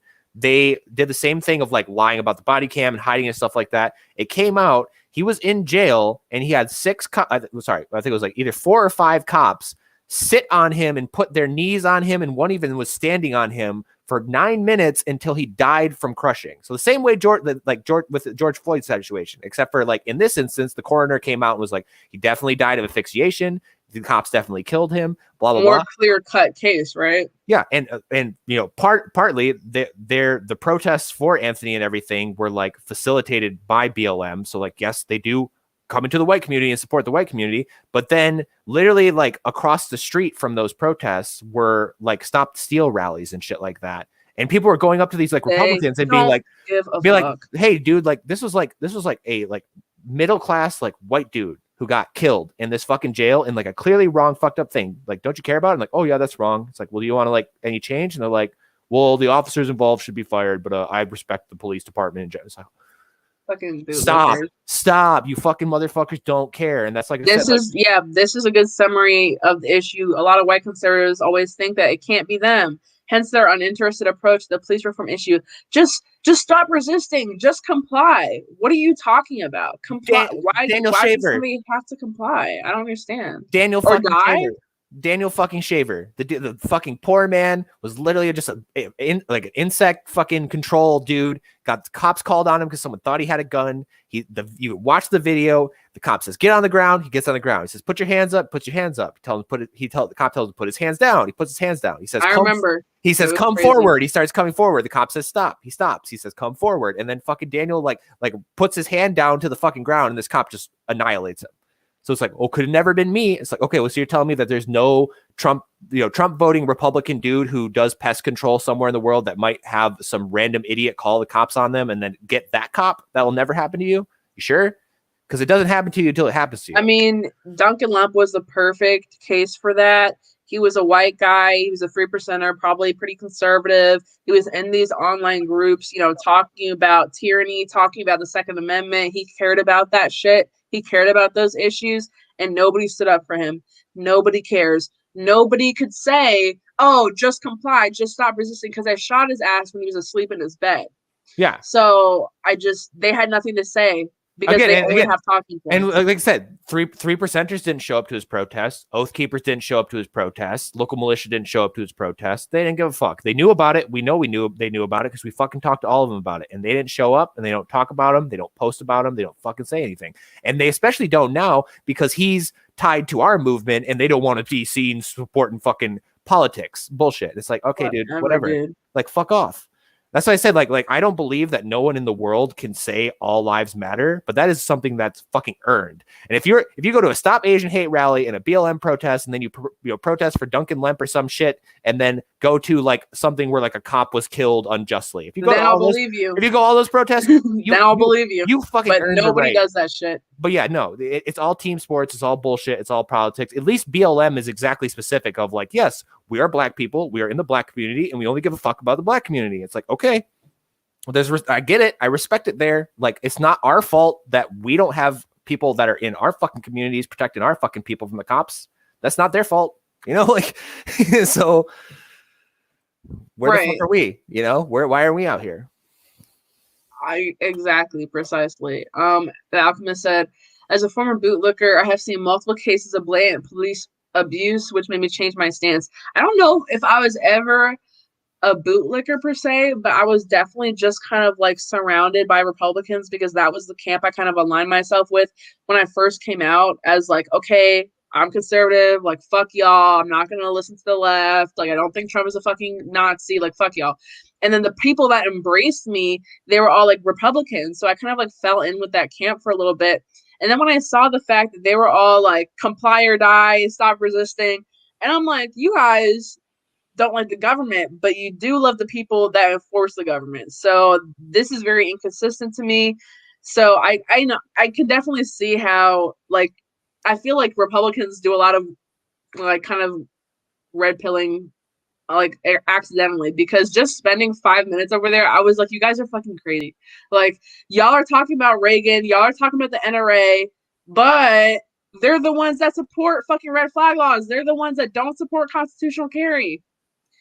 It was it's insane. I don't know. Were you ever a bootlicker when you were on the left? More no, so? I mean, my dad was like grew up in Detroit and was like an ex drug dealer and shit like that. And then my mom was like a hippie, so like I was always like, oh, so you were all like my level of fuck the law has swung from like side to side like a little bit, but I like my dad always like one of my favorite pages on Facebook was before I got banned. It was called The Ghost of Dale Earnhardt Jr., like the NASCAR racer. Mm-hmm. And it was like, you motherfucking bootlickers have lost your roots. You know why we were hot rodding cars? Because we were running from the cops. You want to know why we were running from the cops? Because fuck them. Like, I saw that meme. I definitely saw that meme. And it's so true. It's like I always criticize the fuck out of the conservatives. This is like all of your heroes would call you bootlicking motherfuckers the way you act now. Like cowboys, most cowboys were criminals running from the law. Like the founding fathers were like gun smuggling, drug growing, like criminals from the law that fired at cops. Okay, that is your heroes. Not paying taxes, throwing fucking boxes of tea into the fucking water over a simple ass, small ass tax. Now we are so complicit with every fucking tax in the book, and people have the nerve to be like, oh, I'm a 3%er. I would stick up if tyranny came to America. It's here. It's been here. It's here, bitch. Bro, wake up. It's here, bitch. And it's so funny because like the Punisher skull has been like ruined because like cops and like 3%. First of all, I fucking love that show. It's a really good show. Here's the funny thing. The Punisher comics, which I'm a big fan of it. I literally own some. They're probably in the other fucking room. Like 80% of the Punisher stories are about killing corrupt cops and military. Right. The whole entire show's premise is this dude like taking out like military contractors that just kill people for fun. Yeah. And people use that. People will have the fucking Punisher symbol, a fucking Gadsden flag, a thin blue line flag, and a Confederate flag, and be like, I'm a libertarian. Like, fuck, no, you're not, bitch. You're confused, sweetheart. You fucking confused. You don't know what the fuck. Because yeah, it's that's why I say it's like my hierarchy is like of terms of like I cannot deal with the normies. Like normal Democrats and normal Republicans are just so fucking wrong on literally everything that I'm just like, I can't. Somebody said, yeah, she was completely right. It's not just Republicans, it's shit libs. They love the cops too. Literally any like kind of anyone from neoliberal to neoconservative, they're really not that different. Yeah. They're really not that different at all. And that's the majority of the people that make up the freedom for me, but not for thee. They'll champion all sorts of rights that will never affect the way they live, but they'll sick the fucking cops on anyone they disagree with. You see this with these motherfuckers that are running around all last summer being like defund the police, ACAB, BLM, blah blah blah, and then turn right the hell around and support gun control and support like enforcing the lockdowns and support like cheering on the FBI as the FBI runs around and arrests anti-fascist and BLM activists for edgy posts on the internet. They don't on the fucking FBI. They're inconsistent. And it's very, I mean, I don't want to associate myself with those people anymore. And I find myself in a lot of spaces, libertarian and conservative spaces where people claim to value things like small government and claim to fight against tyranny and claim to value things like liberty and freedom. And then in practice, they really don't care. when I'm talking about freedom, I want Black Lives Matter people to have the freedom to protest peacefully as well. And I'm not a Black Lives Matter protester. I don't support the organization. That's that on that. But it's like certain people, you know, and I'll talk about Republicans who do it. Ron DeSantis, I don't know why he's every Republican's favorite right now. And I have an article coming out about him shortly about how he's actually very, very anti-First Amendment. And there were 2 or 3 bills that he passed in the Florida State House that are very, very anti-First Amendment. And one of them was to hold every single person arrested at BLM protests without bail until their trial. And that's very anti-First Amendment. That's anti-First Amendment. You see what's going on in fucking Kentucky with like the bill they're trying to pass to make it to where it's a misdemeanor or a misdemeanor up to a felony to insult a police officer. Again, I don't know. I don't see a problem with giving police the discretion to beat the shit out of people if they call them a union. I don't see the problem with that, Magnus. Can you please explain it to me? Because I'm stupid. I don't understand that. And it would make it a felony to caravan. So like caravanning is essentially like when you see a giant like group of people like marching down the street, like that felony. Because they view it as blocking traffic, and like there is a difference between occupying a street and holding that street and not letting people go through. Like a lot of people have problems with that, and I understand there definitely was an issue with that over the summer. I saw like people forming like chains over an intersection. Yeah, that's one thing. Caravanning is just there's people marching by. They're gonna go away. Like you may be annoyed by it or whatever, but like it's moving, and they want to make that a felony. It's like, wow. Let me answer some questions in here because we've been getting a lot. Hey David, what's up? Since I just tuned in, I don't know if you addressed it, but do you guys think should we eliminate qualified immunity? Yes. I think people are like everything will be filled with, you know, the court system will be flooded with frivolous lawsuits from every motherfucker. I think the police would be a lot more careful so there wouldn't be as many lawsuits. Yeah, I don't care.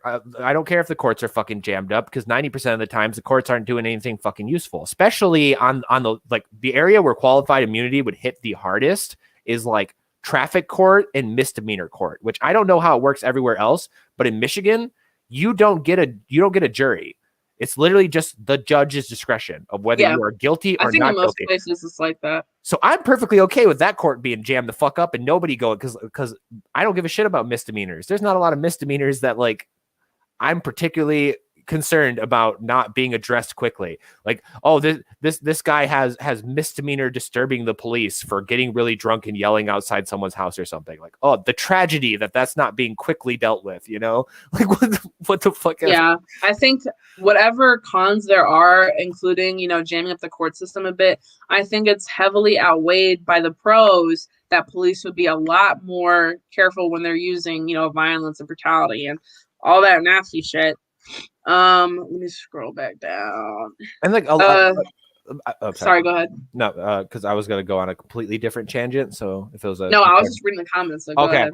Yeah. And like the other like really big thing about that, and this is something that like the local activists kind of blew my mind about because it's very true, and I think it's deliberate, to where the media and like the national narrative loves to focus on the police murders and. Like then it becomes the conservative versus liberal argument of the conservatives. Like there's actually not that many murders. So thus the cops are good. And the liberals being like, there's murders all the time. That's why the cops are bad. As like, and again, not to minimize like the deaths and like of like Brianna and Duncan and all this, not to minimize them at all, but those pale in fucking comparison to the amount of times that cops just fuck with people. And you don't even get a charge. Nothing even happens, but you just get harassed. You just get pushed around. I've been harassed. I've been harassed a lot. You get small tickets, you get small charges, you get a speeding ticket for going 1 mile over. You get, you know, like me in Detroit, I got pulled over in Detroit for being a white guy in a neighborhood that a lot of drugs are sold at. So the cop pulled me over and threw me over the fucking dashboard and put me in handcuffs because he just assumed I was buying drugs. He searched my car, didn't find any drugs, let me go back in my vehicle. Like, great, I didn't, you know, in that there's no arrest record, there's nothing in the news, there's nothing for the media to freak out about, but I'm fucking traumatized now. Still an infringement. Yeah, it's so for sure an infringement. I mean, the amount of times I've been harassed, you would think I have like a really long like rap sheet. I have 0 criminal record, but the amount of times I come across police and encounter police and they treat me like shit, you would think I'm a fucking like serial killer out here. I was detained for a half hour when I was campaigning for a Republican in Georgia during the Senate runoffs. I'm walking around in this neighborhood in Thunderbolt, Georgia. Lo and behold, the cops roll up, detain me for a half an hour because I don't have a permit to knock on people's doors and leave brochures. First of all, you don't need a permit. That's fucking protected by the First Amendment, bitch. I had to make him call his superior. I was holding my phone, like recording him. I was like, call your superior. He calls his superior, puts her on speakerphone, and he's like, yeah, this lady doesn't have a permit out to be out here canvassing. And the superior is like, she doesn't need one. And then he takes her off speaker and is arguing with her.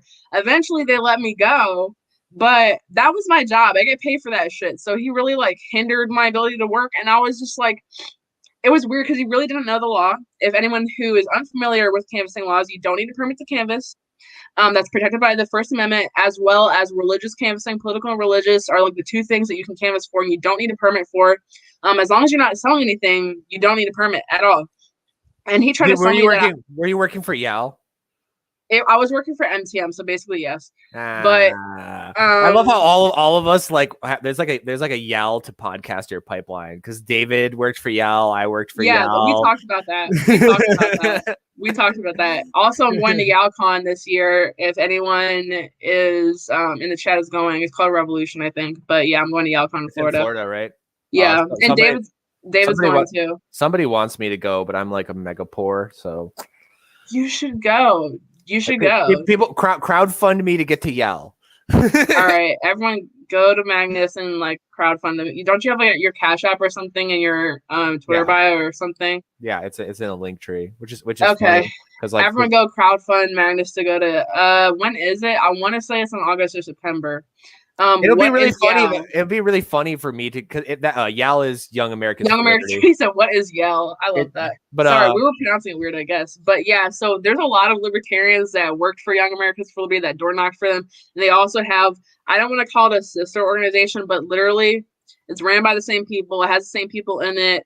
Called Mobilize a Message, MTM. Yale is not for profit, MTM is for profit, and they do like big elections, like the Senate runoffs. Yale is smaller; they do like state representative shit. It would be so funny if I go to YaleCon though, because like I would love to see the Boog Boys at YaleCon. Are you kidding me? Because I talk mad shit about Yale. Everybody does. Everybody does. I work for them, mad and everybody shit. Does.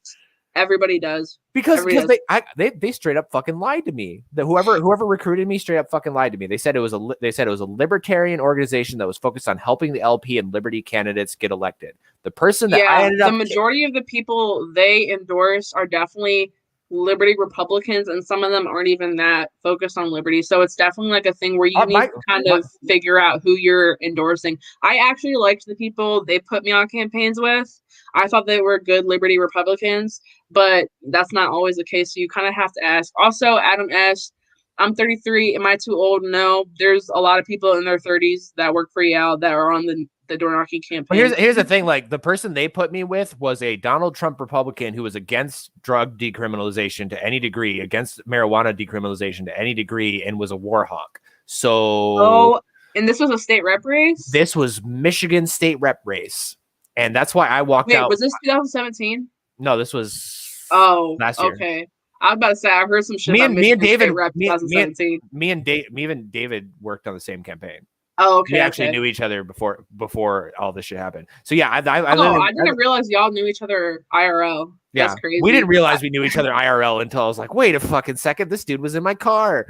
But like, crazy. That's why I quit my second day of Yale. I literally like, walked out. I was like, because as soon as honestly, I will say I had a positive experience. But it's not for everybody. You definitely have to like find out which candidate you're on before you go.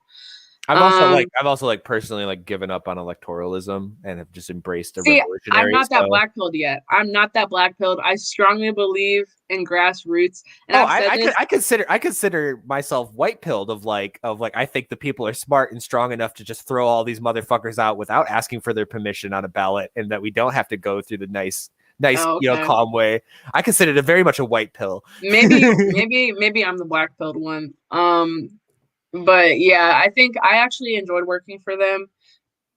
Did you enjoy the fact that you were like in an Airbnb with like a bunch of libertarians and like having fun, or did you actually like enjoy the? Because I feel like a lot of people conflate the two with Yal of like, No, I had no, fun, I'll speak on it. I'll speak on it because, of course, I had a lot of fun. I met a lot of good people, met a lot of friends, all that kind of good stuff. I really just the 2 state rep races I was on. We met the candidates. We talked to the candidates. I actually liked them. And I liked talking with people. There were some downsides, of course. I was in rural Missouri in July and August, so it was just like so fucking hot. And I did come across racist people. I did come across cops. So it wasn't like it was a walk in the park because I literally did not see a single minority the entire time I was knocking doors. So that really said a lot because I was knocking like 150 to 200 doors a day on my good days because it was rural Missouri. So it's a lot of shotgunning. It's a lot of just like fucking walking through fields and shit. But yeah, no, I actually enjoyed. I was there for a month, like literally from July 4th to August 4th. I was in rural Missouri, so I mean, I'd do it again. When I was in Savannah, it was less enjoyable because the only reason I was there, and this is how I rationalized campaigning for 2 pretty boring candidates, which was Kelly Loeffler and David Perdue. Ooh. Was that we needed to hold the Senate because I didn't want the Democrats to have the Senate.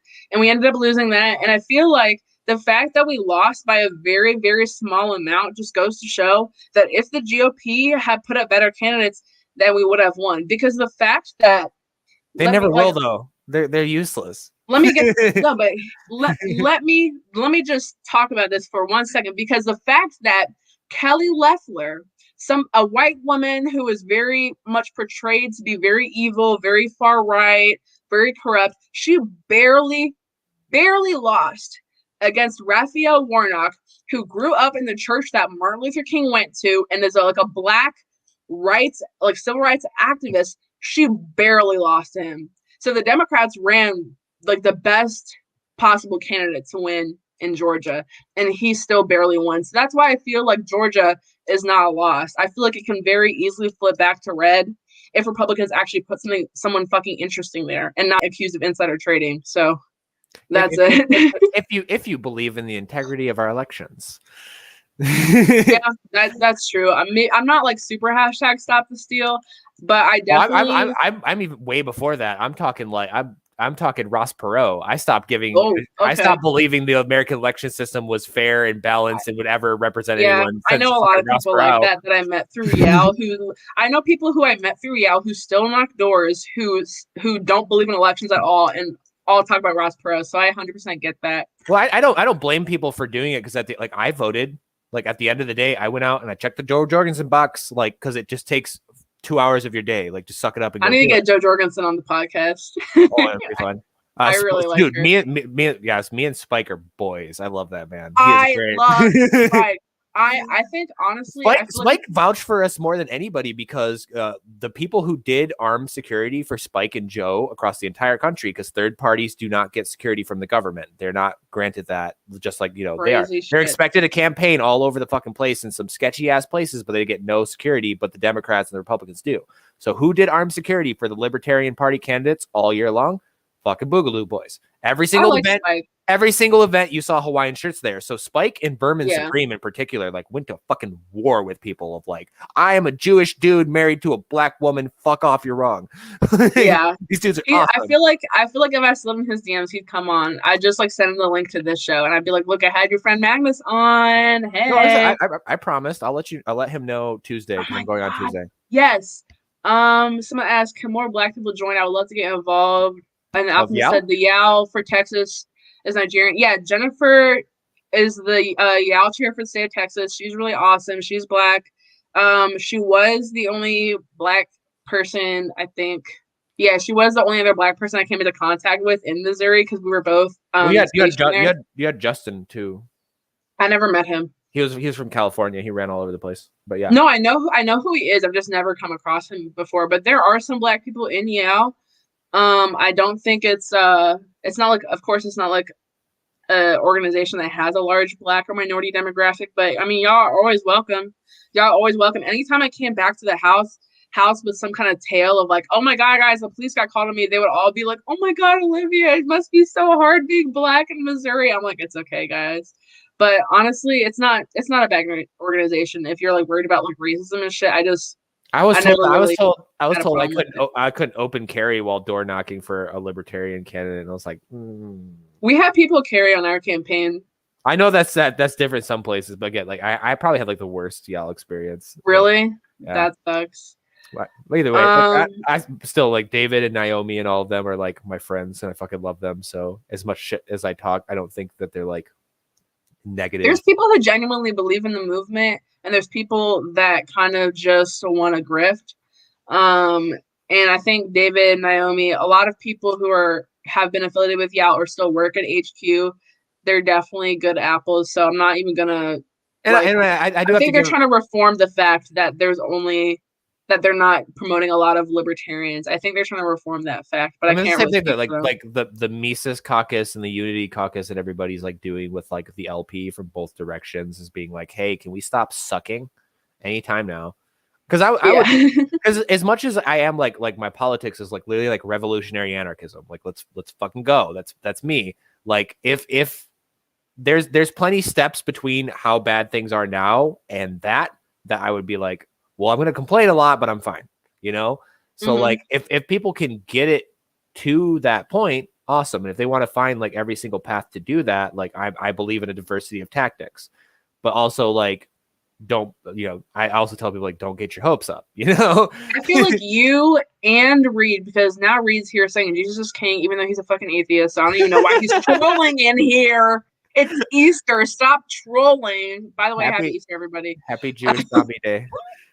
Anyways, I see Reed's in here. I feel like both of you are trying to convince me to be an anarchist. And I'm not. I feel like I made Reed into an anarchist. So. Did you really? Well, because when I talked to Reed, he did not identify as an anarchist, and I went on about like fuck the government and fuck the laws, and you don't need a government. We can all do this ourselves. So we can organize in our own communities, be our own cops, and blah blah blah. And then like a couple weeks later, like Reed's is like, you know, I said fuck it, I'm an anarchist. Yeah, you guys are crazy. I love you guys. You guys are kind of insane though. K Booty, what's up, dude? He said, "What's the deal with LP Nevada? Which one were they again? Were they the ones talking about the Holocaust?" No. LP Kentucky was the ones that made the Holocaust. Oh, okay. So what did LP they do? Nevada was like the one that threw a fit over it. Oh, okay. Which that whole thing is just like I just don't. I even made a tweet about it of like if you were comparing literally everything and their fucking mother to Hitler over the last 4 years, but you're offended by this, you're stupid.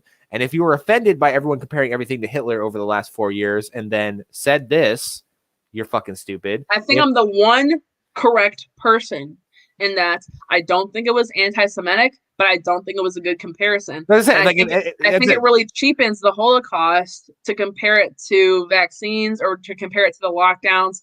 I understand the gravity of the situation. I don't think it's comparable to a genocide of 6 million people based on ethnicity.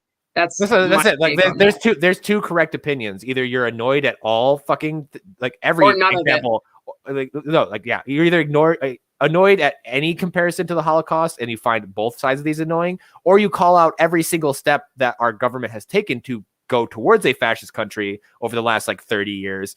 But if you're anything outside of that, you're dumb. And particularly like people did point it out of like, I feel like I'm both. I feel like I'm definitely pointing out that we're heading towards a more tyrannical state, but I'm also on the same side, like, stop. Not everything is fucking neo-Nazi. Not everything is fucking Hitler. Not everything is a fucking genocide. Like, let's calm down a little bit. Let's regroup, guys. Let's regroup and find out what we can do, because this is not it. It's also like, you know, there's the joke about like Harry Potter fans of like read another book. I'll also say find another dictator, because there's plenty of examples. Hitler in the Holocaust wasn't the first or the last or even in a lot of cases. It wasn't even the biggest genocide. The worst. Yeah, not even close to the worst in a lot of these things. I don't know why people only focus on the Jewish Holocaust. I don't know why people don't give a fuck about the Congolese genocide, which estimated it was 8 to 10 million people that got fucking murdered. So I don't know. The Celtic Holocaust that like Yep. nobody ever talks about. Like there's so Nobody. many fucking examples. So again, pick another dictator. I Pick feel another like I've been saying the same thing over and over again. That's just they don't give a fuck. They don't give a fuck because people are so like they're just not consistent. They're not consistent, and I feel like that's what pisses me off the most about like modern political like online discourse these days is because I really pride myself in being consistent, and I will even tell people go back into my tweets. Like I said again, go back into my tweets when in the beginning of the lockdowns I commented on a video. I think it was posted by Charlie Kirk. I can't remember, but it was a video of somebody getting fucking arrested or some shit for going to church. And I was like, come on, guys, like 2 weeks slow to spread. It's not that big of a deal. And now I'm calling myself out because I was a sheep. I was a sheep. And I was in that phase for about 2 weeks. And then I realized it really wasn't 2 weeks to slow the spread. But in the beginning, I trusted the government. 372 days to stop the spread. Fuck that shit. Fuck that shit. And now they're saying you can get a vaccine, but you still need to wear a mask and social distance. Then what the fuck is the point of getting a vaccine? Somebody tell me. Somebody let me know. I forget the exact details, but Luke Rakowski from We Are Change talked about it to where like a bunch of medical professionals came out and they're like, hey, at the rate we're going, like, you know, all of America probably won't need to wear masks by Memorial Day. Like the mask shit will be dead and done. Like hours later, NPR are like, we should wear masks forever. Double mask, triple mask, get a vaccine and triple mask, and upload your vaccine and personal medical information to the fucking cloud so you can go outside. It was some fucking Texan libertarian, like I don't know if he was like a chair or something or whatever, but he was like, he's supposed to the picture say doing my part, and he had masks from like his chin all the way up to his head, like this thick out. He was like, well, he's doing his part. He's saving. He's not a grandma killer. All the rest of you people who don't wear masks and aren't vaccinated are just grandma killers, and you just hate old people because that's what everyone's saying these days. Somebody said, does the flu exist anymore? I don't know. I haven't heard of anyone getting the flu. That's the funny thing. Is like I have simultaneously like my two accomplishments like to American political discourse is I've gotten a lot of conservatives to kind of rethink about what may be going on with like BLM and Antifa, and I've got a lot of liberals to like look at the lockdowns very fucking differently because particularly like in Michigan, like the media does not talk about this. Conservative media does not fucking talk about this. Anti-lockdown like public mainstream shit does not talk about this. There is so many people that have not gotten any unemployment this entire time, did not get their first stimulus check. I didn't get any stimulus checks. Third. I never got any. That they were supposed to be eviction moratoriums, and people are still getting evicted. Like the lockdowns, like you can go at it from that angle all you want, and plenty of conservatives are. I come at it from the angle of like the government came and promised everybody security, and nobody's like fuck. Well, not nobody, but fuck tons of people are not getting any help at all, and they're desperate and they're scared and they don't know what the fuck to do. And that's how I come at it to like people on the left of like, you want someone like me going to anti-lockdown protests because you have normal scared people going to them, and in a lot of cases there's no one else there supporting them besides the far right at all, like actual far right, like people me and you would consider far right, not the Twitter idea of far right people. Because I love how it's like two people who are like literally just not close to the far right at all are being painted as the far right. You with your fucking gay pride flag hanging in the background. And the planet Earth flag. Like again, like I'm not a nationalist person at all. Like I love the American people and I love the land of America. I don't give a fuck about our borders. I don't give a fuck about our government. See, you're insane again. I love you, dude. You're crazy. See, now you're a far left national. You're a far left extremist. See, exactly. But that's just the thing is like people don't. It's totally based on issues because like you call yourself like a conservative libertarian. I'm guessing that 90% of that conservative stuff comes from like your personal life choices of what you would want to do and like live your life and like religion and shit like that. How would you raise honestly your kids? Not really though. Honestly, okay. Not if I was wrong about that, but a lot of people are like that to where they're like, you know, no, for sure. I don't like the cops and I love drugs and everything, but I'm a conservative because I want to like wait till marriage and then like I'm a Christian and stuff. It's like you're not. Oh fuck no, that's it's like you're not. No, I'm just saying, like, yeah. So it's like you're not really a conservative then. You just like you're like a traditionalist with your personal lifestyle. Like that's not. Yeah, I get that. No, I definitely am conservative in some policies. I think the thing that gets me in trouble with libertarians the most is immigration policy. That's where I'm like the most that and conservative. abortion is like the biggest wars in the Libertarian Party ever. Like, right, but like I'm not. That doesn't really. I wouldn't say that doesn't affect my life, but that's not like a personal choice that I make. Like that has nothing to do with immigration, really. And I'm not like a super religious person. I mean, I grew up religious, but like I'm on like my own spiritual journey or whatever the fuck now. I'm definitely not a traditionalist. And so like when I say conservative, I'm definitely more talking about what I call, if you guys like follow my Twitter, you guys will see I identify as like a conscious Black conservative or a pro Black conservative very frequently. And I think that conservative ideals such as the family structure and like nuclear family structure and things like that can be brought back to the Black community. It'll be beneficial for everybody involved. And I think that certain things such as immigration, mass immigration, negatively impact the Black community. So I'm going to look at that and be like, okay, I think a conservative approach to this could help the situation. So yeah, it kind of doesn't stem from, and I know you're like completely right when saying like the majority of people who do have those views, I think, are just personally religious and personally don't want to do that shit, but they don't really care what you do. I'm kind of the opposite. I don't. You're okay with a little bit of boot, just a little bit. I'm sorry. You're okay with just a little bit of a boot to make sure that it for goes sure. in? I like you guys a lot. I kind of like. Wait, are there women in Boog or just men? No, I said the boot. Oh, okay. No. Yeah, but no, there's definitely women in here, and they are the most badass women in the world. And God forbid, don't fuck with them because they're all insane, and I love them to death. Shout out to my ladies. There's probably at least like 3 that are watching here, and they're gonna. Do they wear like? So can I get like some like female like Hawaiian shirts, or like where do I get that shit? Like there's so much products and crap around. Like there's flags and like I need some of that shit. Gators and all. I think the boot. Let me think. Am I okay with a little bit of the boot in terms of what? Like you said, because you said there's the live and let live like libertarian conservative of like I'm going to live conservatively myself, but I don't give a shit what anyone else is doing. And then like it seems like you were saying of like when it comes to being the conscious Black stuff like that the pro family and the conservative stuff, so you're okay with a little bit of like the government and culture getting into things to push. I think it's more of a cultural issue. I'm more of like, let me take this for example. I don't believe that the government should have any right to tell, let's say like a transgender person. I don't think the government should be like, no, you cannot go on hormone therapy if you're an adult. You cannot like cut off your penis, like whatever. Do whatever the fuck you want to. I'm just saying culturally, I don't agree with it. Culturally, I think we should keep that shit from kids. Culturally, I think it would have a negative impact in the Black community.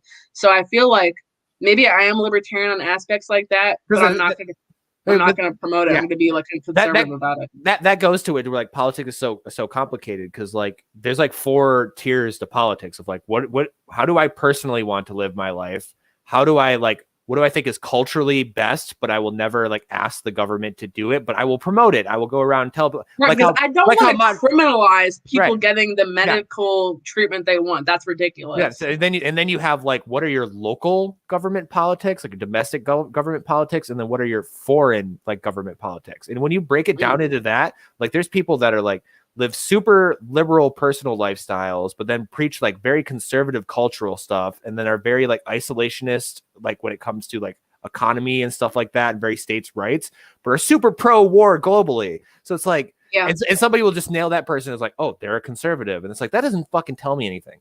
You know?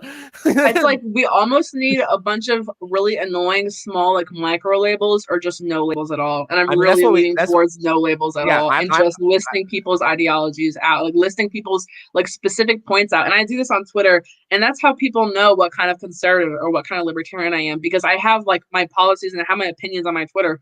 But if I walked up to somebody and said, "Hello, I'm Olivia, I'm a conservative, I have some libertarian leanings," people could assume a million different things about me. I could either be pro-choice or pro-life. I could be a nationalist or a globalist. I could be a capitalist or a libertarian socialist or whatever the fuck y'all call yourselves. Like there could be so many things I could believe in. Which is ridiculous. Like me as like a very political conscious, that would tell me nothing about your fucking politics. I'd have to ask so many goddamn questions.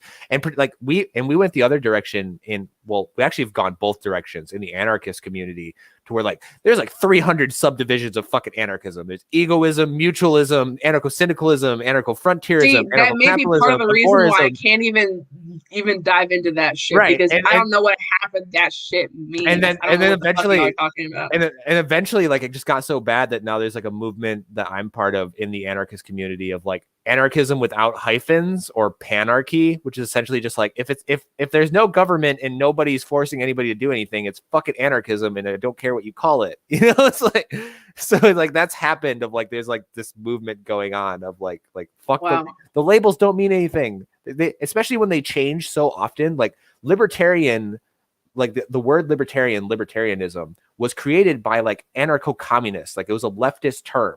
And then Rothbard and all of those people like picked it up. And then in America, it meant like small government right wing.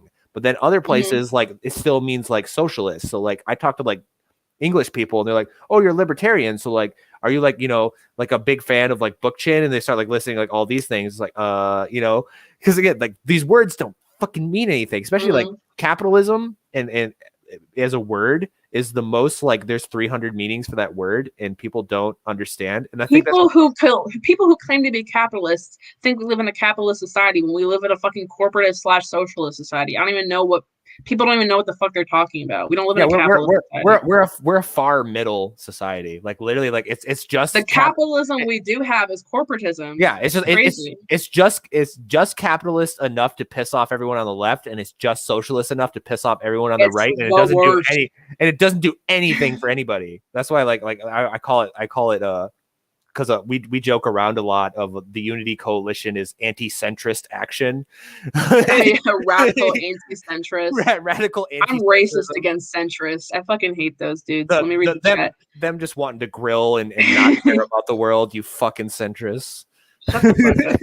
What's up, Brody, in the chat? William S. What are the best policies on the libertarian side? I'm gonna do the best and the worst. So the ones I really like, of course, end the war on drugs and foreign wars. Love that shit. That is great. Criminal justice reform. Love that shit. That is great. Second Amendment absolutists, First Amendment absolutists, all that shit I 100% agree with.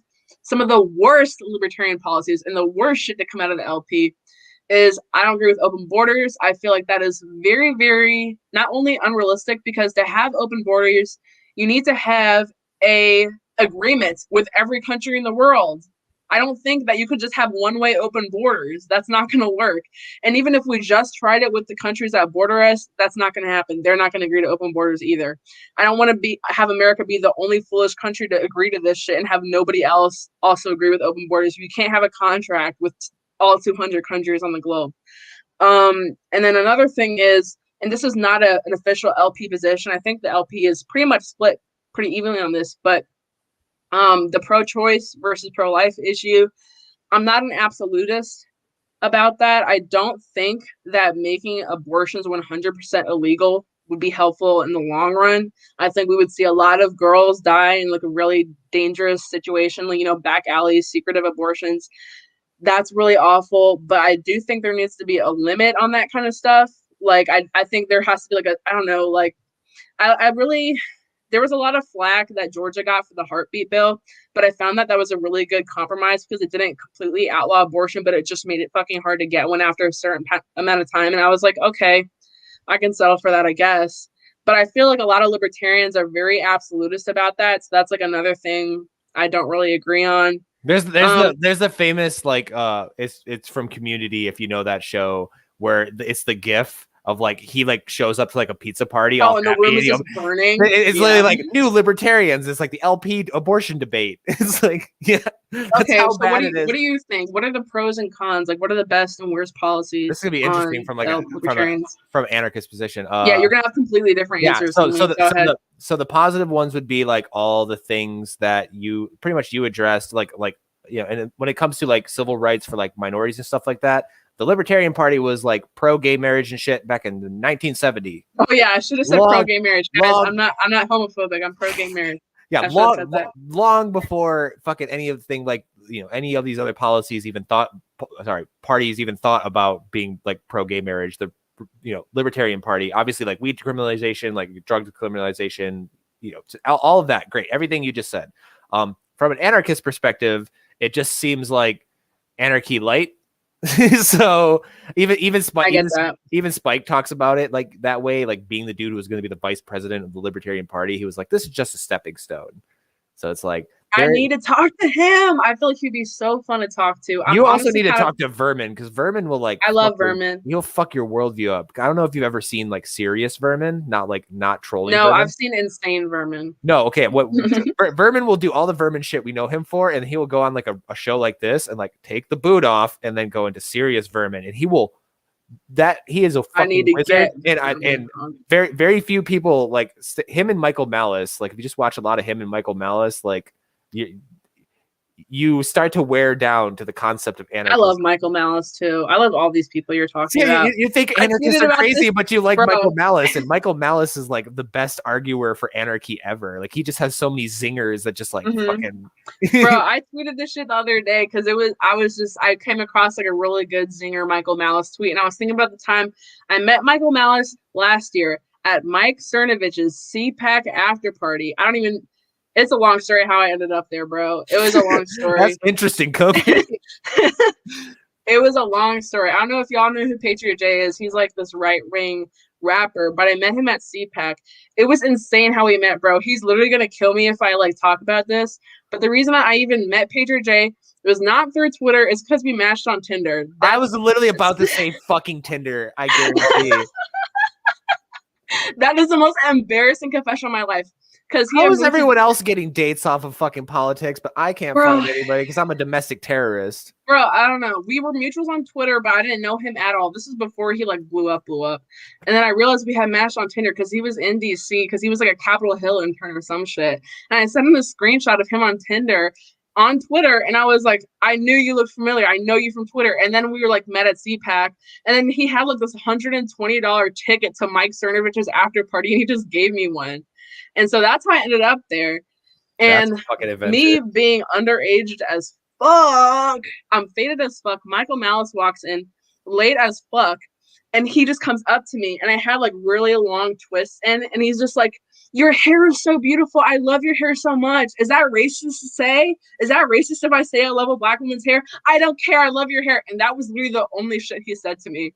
Like that was the only conversation we had. And I was like, that's pretty on brand for Michael Malice. Like I feel I love everything about some random shit, because he like Michael Malice is anarchism, like the trolley, like fucking breakdown, deconstructionist, shithead smile, like everything about Malice is like perfect anarchy. I disagree. I disagree with him personally on like a lot of things, but like when it comes to like shilling the idea of it is great, and he's so effective because he'll run around and go on like Alex Jones and Mike Cernovich and everything like that, and the whole time he's like, there should be no such thing as cops. All cops are bad. And they're like, we love you, Mike. You know? Oh my, yeah, he just said like random ass shit like that. It was funny. Someone said Pager J, aka Liv's Twitter boyfriend. To set the record straight, we never actually did date. We hung out. He's cool though. He just lives in fucking California. Like, he's cool. Shut the fuck up, Magnus. I know, but it was so funny because when I shared that thing about how I was listed by Wired magazine as one of the top 10 dangerous people in the country in 2020, that was fun. I did see that. That was really funny. I love the graphic they put you up there with just like straight. I know they could have. Who did they have you up there with? Who was the other people that was on there? It was Donald Trump, Mark Zuckerberg, and some other fucking dude. But and I was like, and you just have this random boob boy in the background. Like, what did he do? What did he do? Yeah, they're fucking terrified of us because I think they legitimately are scared of like the unity thing more than anything. Because if you look at like everyone who's been assassinated in like recent political history, it's all people that started like they were cool until they tried to cross party lines. Like Fred Hampton and Malcolm X were perfectly fine until they wanted to start reaching out to the white people. They had some unity. Yeah, so they started talking about reaching out to white people, and then the FBI fucking came in from the rooftops and shut that shit down real quick. So, but back to my point though. Somebody commented on there like, are they trying to get you laid? And I'm like, armed domestic. Did it work? No, it's like armed domestic terrorist is not nearly as sexy as you think it is, and also you can't have any pictures with guns in them on Tinder, Bumble, or OkCupid. Oh, you can't? No, I didn't know that. They'll delete your account. Oh, honestly, I really hate guys on Tinder that have like a picture of them like holding up like a fish or like some random fucking animal they killed or whatever. I'm just like, that doesn't do it for me. Well, it's not even like I would like have an ego thing of like, oh, I want to upload a picture of me with guns. It's just like all the good pictures of me are taken by media of me running around doing boob shit. So no, I feel like that would definitely get you some tail if you were allowed to upload a picture of you with a fucking rifle. I feel like that would work. But it doesn't. That article didn't get you anything. That really sucked. No. Infamously, this is my favorite of like fucking Bernie Sanders people and why they're so annoying to me. I did match with one girl on Tinder, and I was like, she was like, I have anarchist in my bio. She's like, oh, it's so hot that you're an anarchist. And I'm like, okay, that's cool. It's like, I love everything. We'll have to talk about anarchy, blah, blah, blah. And for some reason, the conversation got onto guns. And she was like super pro gun control. And I'm like, I'm never gonna give my guns away. And she's like, you would die for a gun? I'm like, I would die for a garden. I would die for a garden gnome. I'd die for my waffle maker if the government said I could fucking have it. You just want to die. I feel like we need to get you some help. I feel like we need to do a wellness. We need to do a wellness check. Somebody call the local law enforcement who will react very, very well to a wellness check being called to a known Boogaloo boy's house. But yeah, like, and again, like she matched with me because I said I was an anarchist, and then she called me a school shooter and unmatched with me because I wouldn't give the government my guns. So what was she an anarchist on? What did she actually believe? Wasn't. No, she was a Bernie. That's why I say Bernie people. She was Bernie Sanders, like canvasser and shit. So why was she like, that's hot, you're an anarchist? What did she think you? Because she's fucking, because they're stupid. They're like, oh, stupid. We're gonna overthrow the government, implement anarchy with plastic riot shields and batons. That reminds me of the one time I should have screenshotted this. Maybe I did, but I matched with a Proud Boy on Tinder. Like, it was so long ago, dude. It was so long ago. I matched with this Proud Boy on Tinder, and he was like talking to me about how he like kind of identified as like a libertarian or whatever, and then he's like, yeah, gay marriage shouldn't be legal, like I'm a traditionalist. I'm like, oh, what's going on, sir? What's going on? That's the thing. The word libertarian has been so ruined because they will just call people that are not at all. Like you could say leaning is fair, but when they called Trump a libertarian, bullshit. Even like Rand Paul. Like Rand Paul is very heavily libertarian leaning, yeah. But he is a fucking conservative. Like, period. I don't know what should I call myself then? What should I call myself then? Because I'm not pro open borders. I'm not pro a lot of the shit the LP stands for, but I'm also not pro a lot of the shit that the GOP stands for. I don't know what to do. I think that, like, you just sound like generic libertarian without hyphens. Like, because you even said if you'd be in the middle. Am I a Rand Paul person though? I feel like you don't come across as a Rand Paul person because Rand Paul isn't like running around saying like fuck not ACAB but fuck most cops. You know, like just that a position on authority makes you like libertarian to me, because like no matter what you believe, if you're against like people fucking running around booting people for it, like you're a libertarian.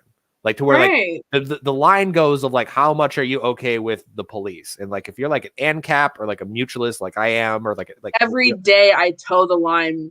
Every day, every single day. The darkness. It's my favorite meme. I share it to everybody that I get, and they get so mad about it because it's like a picture of like a girl like wheeling another girl in a wheelchair, and it's like me, my libertarian friends, and then the girl pushes them out of the wheelchair into like a chasm, and it says anarchism.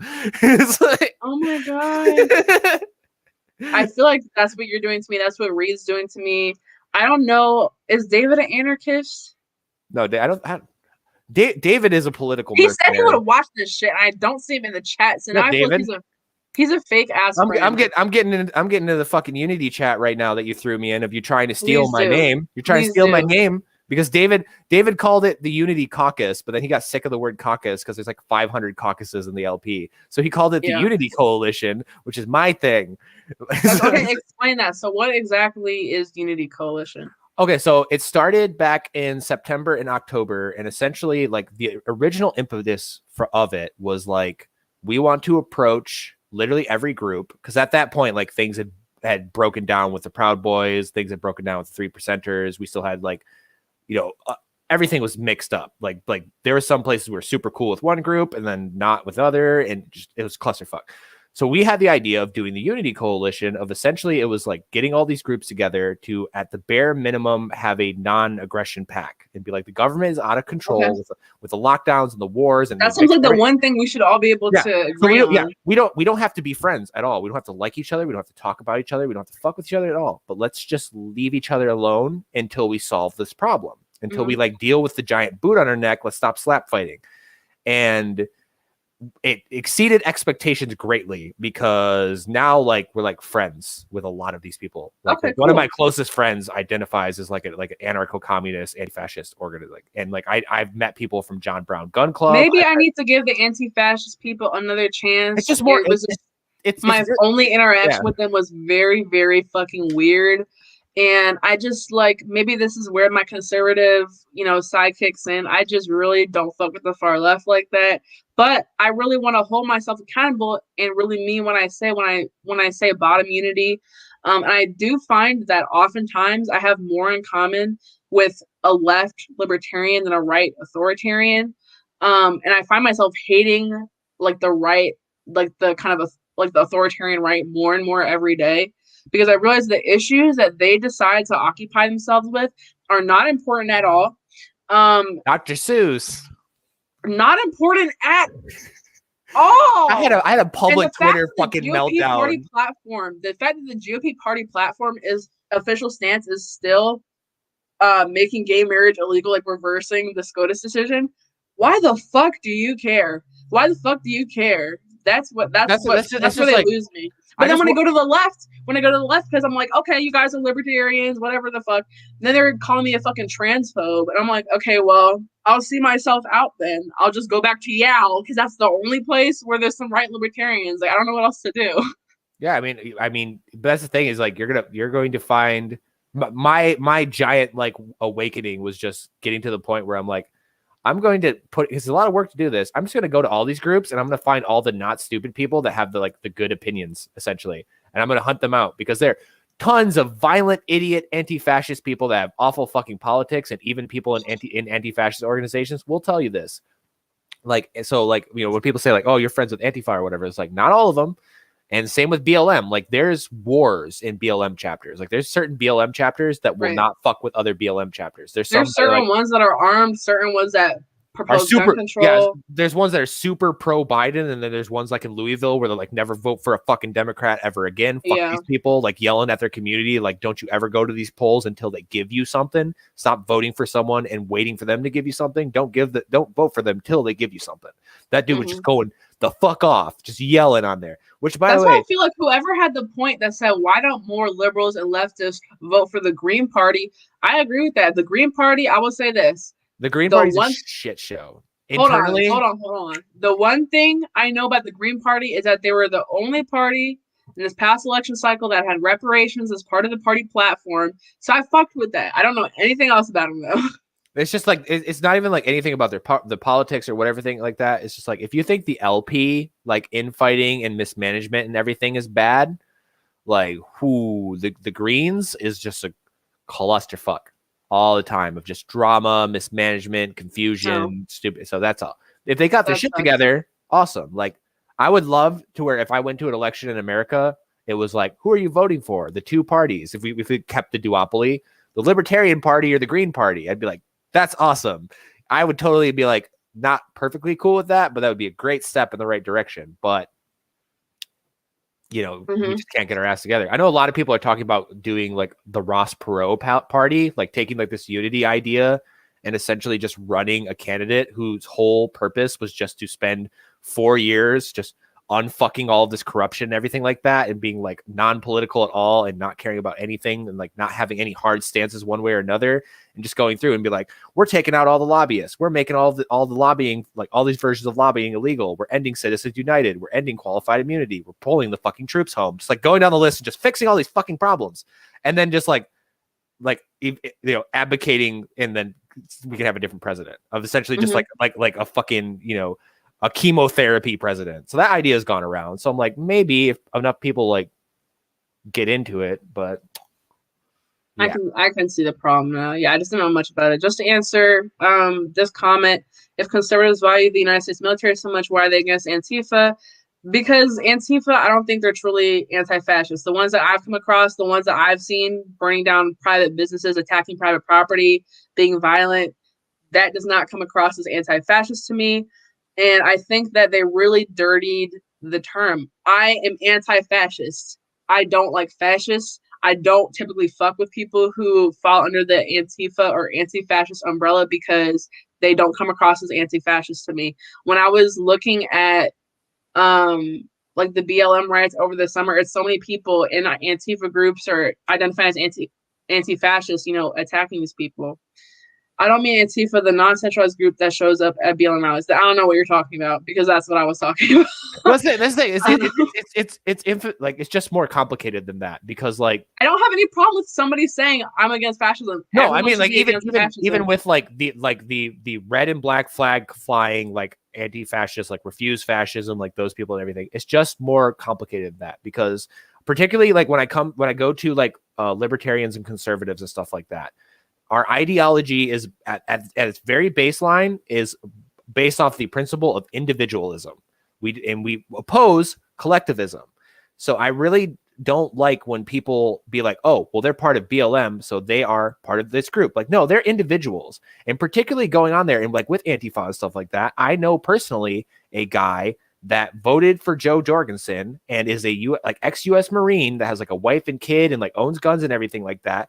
That was in fucking Seattle, or it was in Portland with Antifa, wearing all in black bloc, throwing shit at the fucking courthouse, and he ended up getting arrested for that shit. So like, people's idea of like this is this monoculture that they're all communists or they're all this like that. Like it's just infinitely more fucking complicated than that. And then when you look at like BLM and stuff like that, people are like, oh, it's a DNC front, it's a communist organization, whatever. It's like it's way more complicated than that too. To where in Michigan, one of the BLM chapters is run by a Republican fucking preacher, like a black Republican preacher. And he's out there like BLM, defund the police, stuff like that. Like, so it's just, like I said, the grand narratives, like no group is X. And I even say that about my group. Like my group are not a bunch of like hero, libertarian, loving anarchist people that have never done anything wrong. Like, no, like we've made mistakes. People have stepped over the line. We have awful people that identify as us, and our politics are all over the place. Like you have me, you have people like, fucking Clint and everything that are like, he's not part of the movement, but like anarcho-capitalists, like really far right people. You have people that are more constitutionalists and they're more like essentially reformed Republicans. And then you have people all states' rights Republicans. Very, very federalist kind of people, and all the way down to all the way down to like anarcho-socialists and anarcho-communists that identify as like Boog. And that's the same thing in like BLM. That's the same thing in like Antifa of like, just I try to tell people on the right of like treat individuals as individuals. Don't just like assume because they're in black bloc or they call themselves BLM what their politics are. I get that, but at the same time, I understand the connotations.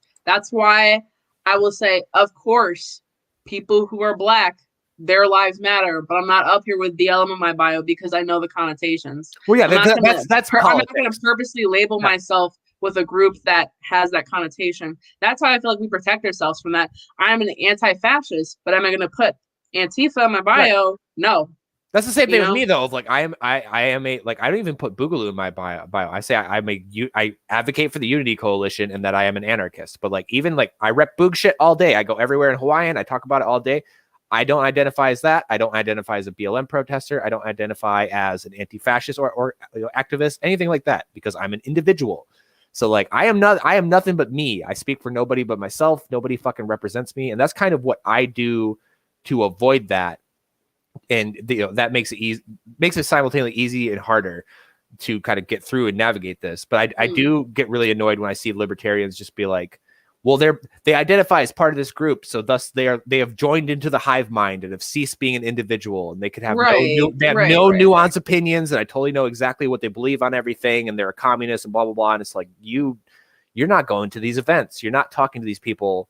And I have a way of approaching activists to not get the knee jerk shit Republicans get, where they just go like fascists and scream at them and throw them. Like I know how to, the words to use and the way to talk and the body language to have to get away with it.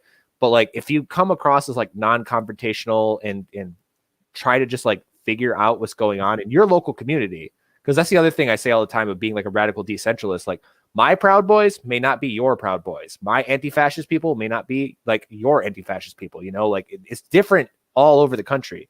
But go figure that out. Like, go actually like talk to these people and kind of like get a feel for it. Because you may be denying yourself amazing allies and tons of fights just because they dress in black bloc, just because they say they're BLM, just because they're a 3%er. You might not know that that's like the most like libertarian, borderline left-wing 3%er ever, and you're running around screaming at him as a fascist just because he wanted to be in a militia. Like people are complicated, you know? Yeah, or the same thing for the people on the right who may come across a BLM person who is pro-Second Amendment, pro-First Amendment, maybe is not so ACAB and leftist as they may believe. They're just, you know, supporting their communities, or fighting against the police corruption in their communities, and people have a knee-jerk reaction.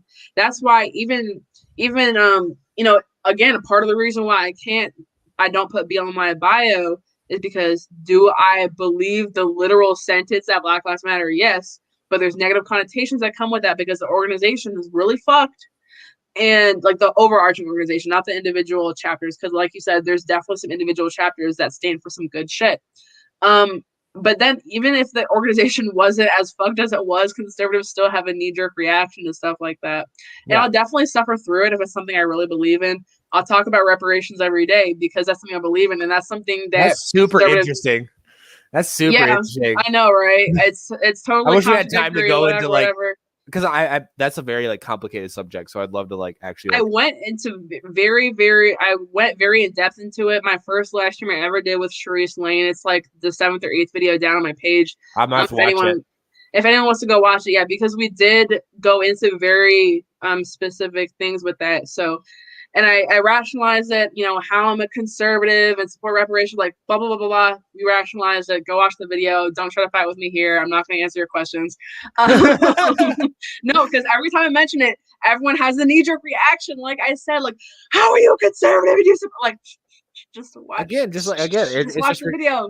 Watch the video. It's words and labels, man. If like you could just get past words and labels with fucking people, like 80% of people you're gonna be able to get along with, and they agree on shit. If you just get past words and labels, that's what fucks everybody up. That's another thing, because sometimes, and I start to code switch. It depends on who I'm talking to, but if I'm talking to like a really boomer white Republican, I'll call it like restitution. I won't call it reparations. I'll call it a different word because code switching is so important. Code switching is so important. Expert at code switching, and being mixed, you automatically just have to be more with it when you're talking to your black family and your white family, bro. Because on my white side, my grandma is British, so me going over to her place is me being like, "Oh, hello, grandmother, like, what's up?" And me going to like my black side of the family is like completely different. Oh, I mean, I got it on every level because, like I said, like my dad would like ran around Detroit and like sold drugs and shit like that. So like my dad, even though he's a white dude, he was born and raised Detroit. He talks very Detroit.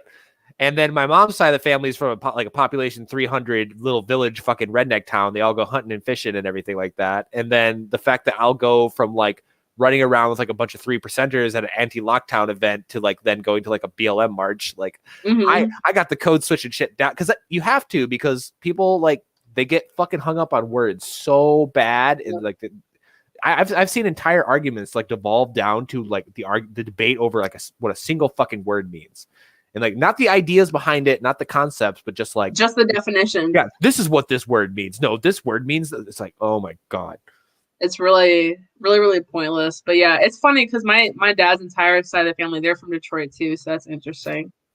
And like I never clocked that my dad had an accent until anytime we go somewhere down south, everyone thinks he has a fucking accent, but I just like grew up with it. It's the same thing. Whenever people meet my grandmother, they're like, "Oh my god, your grandmother's British." I'm like, I kind of forgot. I just grew up with the accent, but I just code switch naturally now.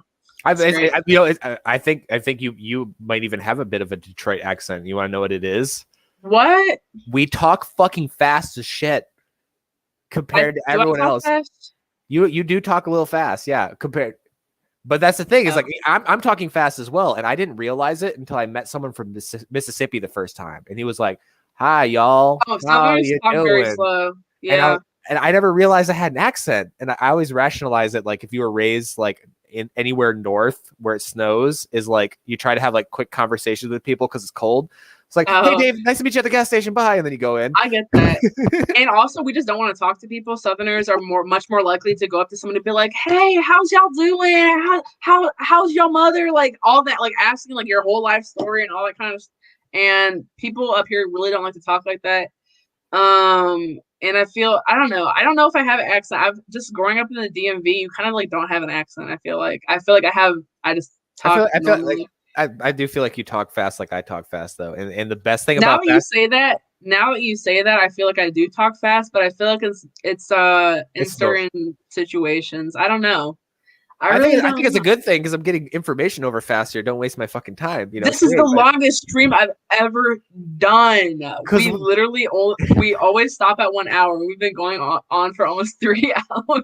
People like I mean, like I don't like tooting my own horn at all because I always joke around that like people like watching you. No, my pronouns are none. Address me as nothing. Like that's my joke I always say because I don't even like being in this situation, but I do find it infinitely entertaining because everybody is so curious about us, and it's particularly curious about me because I'm really fucking weird. And I got really weird spread of politics and really weird spread of friends. And like, that's why like CNN's hitting me up and like all these places want to interview me and everyone's on. You're very interesting. But I think it's almost like the fact, and this isn't supposed to come across type of sideways, but the way that people label you as like a fascist or like far right extremist or insurrectionist or a terrorist, you're a lot less interesting than that. You're not. I definitely don't think you're a terrorist or a white nationalist or some crazy shit. It's so worse. Top 10 most dangerous people on the internet in 2020. This kid. And I'm just sitting here talking to him, having a very normal conversation. I point this out every time it brings up. Like before the lockdown, I painted Dungeons and Dragons miniatures for a living. Okay, I'm not interesting. You are a fucking nerd, dude. I'm a giant nerd. Who would ever be scared of you? Who would ever be scared of this dude? Like I avoid conflict. I've only been in like a couple fist fights in my fucking life. Like I'm not this psychotic, dangerous person. I'm explicitly anti-accelerationism. Like I run around telling people like to not ever go on an offensive against the government and everything. And it's like, like I said in the beginning of the stream, I'm pretty sure I'm the right wing extremist here. Like just compared to you, I'm like way more right wing and extreme. So that's fucking hilarious. Well, I mean, I'm very extreme on like defensive stuff to where I'm like, I'll post memes of like ATF's agents getting shot at Waco and laugh at them. Like, I think that's justified. That's the thing. Like my whole like anarchist praxis is how like we would say it. Like the way we go about achieving anarchy is essentially to just be like to personally step out of society and just be like, I'm not paying taxes anymore. I'm not following your laws. I'm just going to do my own thing. And then when the government comes to enforce it, that's when the gunfight happens, you know, but never go on the offensive, never be like terroristically bombing shit or like running around shooting cops or whatever. Like, and that's what people think that Boogaloo is. And before we get off, I just wanted to say this because this was such a funny coincidence. Did not plan this at all. A new episode of Law and Order SVU came out. It's one of my favorite shows, and I watched it because I don't know if y'all follow the show. One of the they address the Boogaloo. It's the Boogaloo. The most recent episode is the Boogaloo, and I watched it right before we got on the stream. I was doing my makeup. I was just watching SVU. And I watched it because I got excited because there was a trailer came out. It's like the end of the season or some shit. I don't know if y'all watch it, but Detective Stabler, he makes a reoccurrence, blah, blah, blah, blah. And that's why I started watching it. Then I realized the entire premise of the show is it was like an ACAB, like anti-cop rally. Cop cars were being blown up and they traced it back. They initially like traced it back to the Boogaloo boys, and like, they said Boogaloo, and it wasn't like, oh, a far right extremist. No, they said Boogaloo.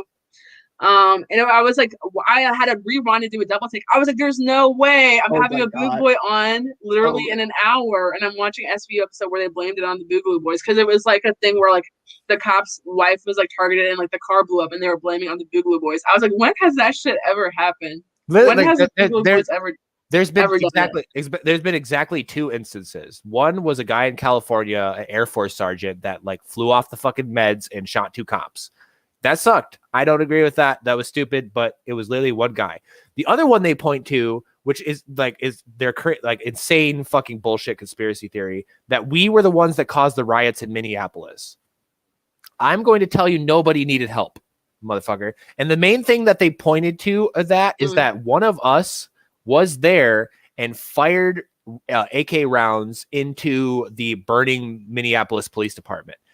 And they bring it up all the time. And it's funny how they'll write it. They'll be like, far right domestic terrorist Boogaloo boy fires round into burning police department. It's like, okay, who lit the police department on fire? Oh no, I can find pictures of hundreds of BLM protesters standing in front of the police department that's on fire with their fist up because they burnt the fucker down.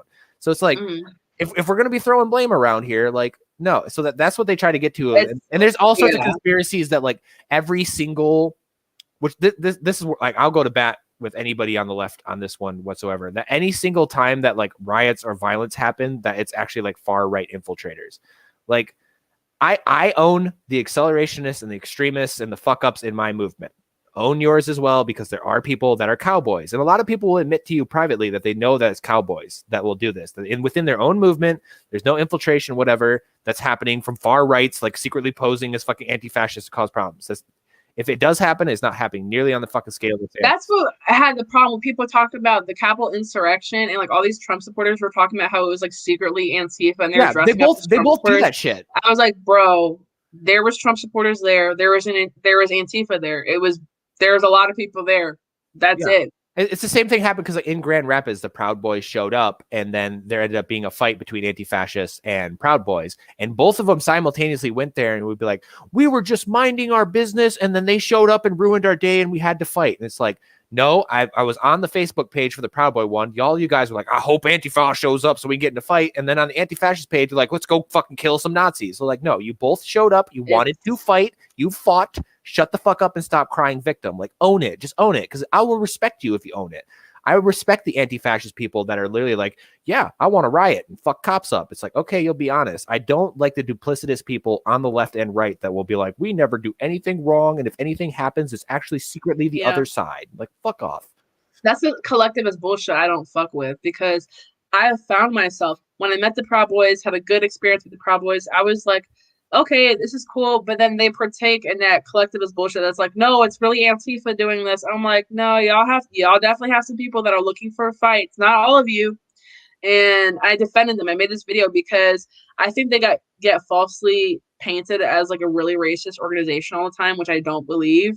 But they do have a lot of street fighters who just want to go out there and fuck with people, like the people who tore down the Black Lives Matter sign for really no reason. It's like they just want to fuck with people. Yeah. And it's the same thing on all different sides. So when I look at joining like organizations, obviously I can't join the Proud Boys, they only allow men, but when I look at joining organizations, that's something I look at, because I'm like, do you guys own your mistakes? Are you guys really being framed all the time, or do you guys just have crazy people? No, like, I firmly believe every movement has crazy people, but not everybody is willing to accept it. And I guess that's the difference with us, and maybe not us in general, but at least me. I will fucking lay our dirty laundry out for the whole world to see, and I'm not embarrassed about it at all. And I will let people know exactly what the fuck's going on and who the fuck ups are, and I'm not afraid. We definitely have a lot of instances where it's like we are set up in the way that the feds set us up. Like, there's plenty of examples I can bring up of, most infamously, the terrorist charges against the people who plotted to kidnap Gretchen Whitmer have been thrown out recently. Why? Because it came out that the FBI agent was the one who came up with the plan and funded the plan and wrote it up and did fucking everything. It was the informant, the FBI informant. Where is the media? The judge threw the fucking case out, and now they're just trying to charge them for being a criminal gang because they have a hierarchy and they train and they have like secret codes and stuff like that. That's fucked. That's fucked. I didn't hear about that. Yeah, those dudes are gonna fucking walk, because again, like, the FBI causes its own crap. So we'll get set up that way, but I will never... Didn't Enrique Tarrio get exposed because he's a fucking Fed too? He's an FBI informant, or he's a police informant. Called that shit, by the way, but... I didn't call that shit. I'm so sorry, guys. We had personal experiences with Tarrio that made us think that he was... I met him, and he was, like, cool with me. Like, he was nice to me. I never really, like... I didn't know him that well, though. I didn't know him well at all. But when I saw that article, I was like, well...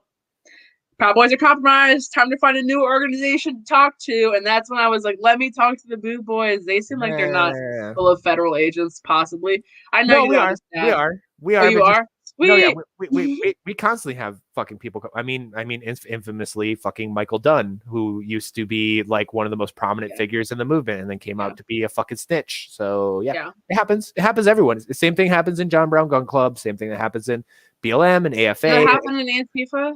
all the fucking time. Okay. It happens to everybody. And like a lot of, especially talking to like Antifa people, like I haven't, because they're still very media shy. I haven't got to like the point of trust to like, there's a lot of things I could talk about that would blow people's fucking minds. And they have shown me receipts and details about a lot of events that happened over the last year that what actually happened is like not nearly close to what was fucking reported. Like things that happened with some of the rioting, like what happened with the Chaz and shit like that. And they showed me receipts, and I would love for them to feel more comfortable enough to come forward and show all of that. They probably never will, so I can't talk about it. But like the shit I've seen, I'm like, oh, like this whole year has been like bullshit. Like every major fucking news story has had so much more going on and has been lied about. And I know that because I'm one of the major news stories that's been fucking lied about like constantly. So I can't wait for a hit piece to be written about me. I'm still waiting for one. I honestly, I take personal offense to the fact that nobody's written a hit piece on me yet. Like, what the fuck? I'll give it time. Am I not influential enough? What's going on here? You should just go onto a Chud Watch and just search your name and see if you come up. It'll be interesting. What's that? It's just like a database of like fascist or fascist adjacent type of people. It's like 50-50. Yeah, it's Chud Watch. It's like 50-50 because like they do a good like legitimate job of like finding like dead ass like hidden Klan members and like real neo-Nazi motherfuckers and shit like that. But then they also just like sweep up like a lot of like not not at all, not even close kind of people. So it's like wow, I need to find out if I'm on there. If anyone from the Daily Beast, CNN, MSNBC is watching this, please write a hit piece on me. It will fuel my ego so much. I'll feel a lot better about myself. So yeah, I don't want to keep you guys so long. Oh my god, it's almost 11 o'clock at night. It's Easter. I'm so sorry, guys. If anyone has any final questions for me or Magnus, please put them in the chat. But Magnus, for now, while everyone's commenting or whatever, definitely I put your Twitter here, but tell us, where can people find you? Where can people subscribe to you? How can people support you? All that.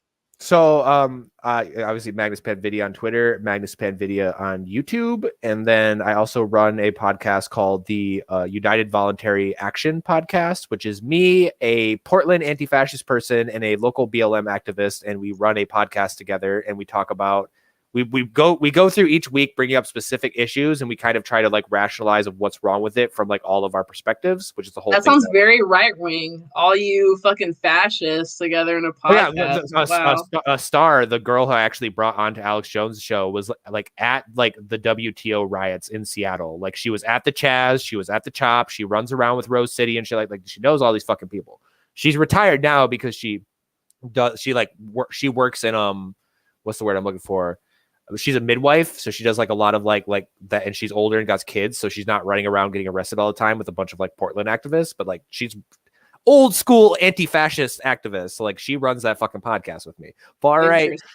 I noticed how none of the people accusing you of being far right ever made it into the stream, even though it was like 10 people that swore they were going to come up in here and ask the right questions. I saw somebody comment like, oh, I should join the stream because at least somebody will be asking the right questions.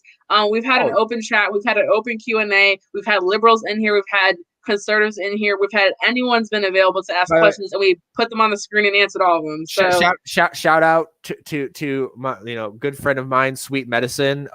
They got banned off of Twitter for talking about their Maine Coon cat, which is a breed of cat, Maine Coon, because it had coon in it. She got fucking suspended off of Twitter. That banned? But the hundreds of people that call me a coon on that fucking hell site every day don't get banned. I'm sorry, Sweet Medicine. I'm sorry you got banned. That's bullshit. Yeah. Yeah. So any other? Do you have any upcoming projects, or just you're going to be featured in some more hit pieces here, or what's going on with you? Yeah, I mean, there's probably going to be a whole new rash of hit pieces coming out because of based on this exact live stream. Probably. Well, yeah, I mean, just the fact that every time I do a live stream, it does, and then we had action in Lansing that like kind of went weird. So there's going to be all sorts of like shit like that. But definitely like coming up, I'm going to keep traveling around to events and doing shit. I didn't call you a liberal. I never said that, Sweet Medicine.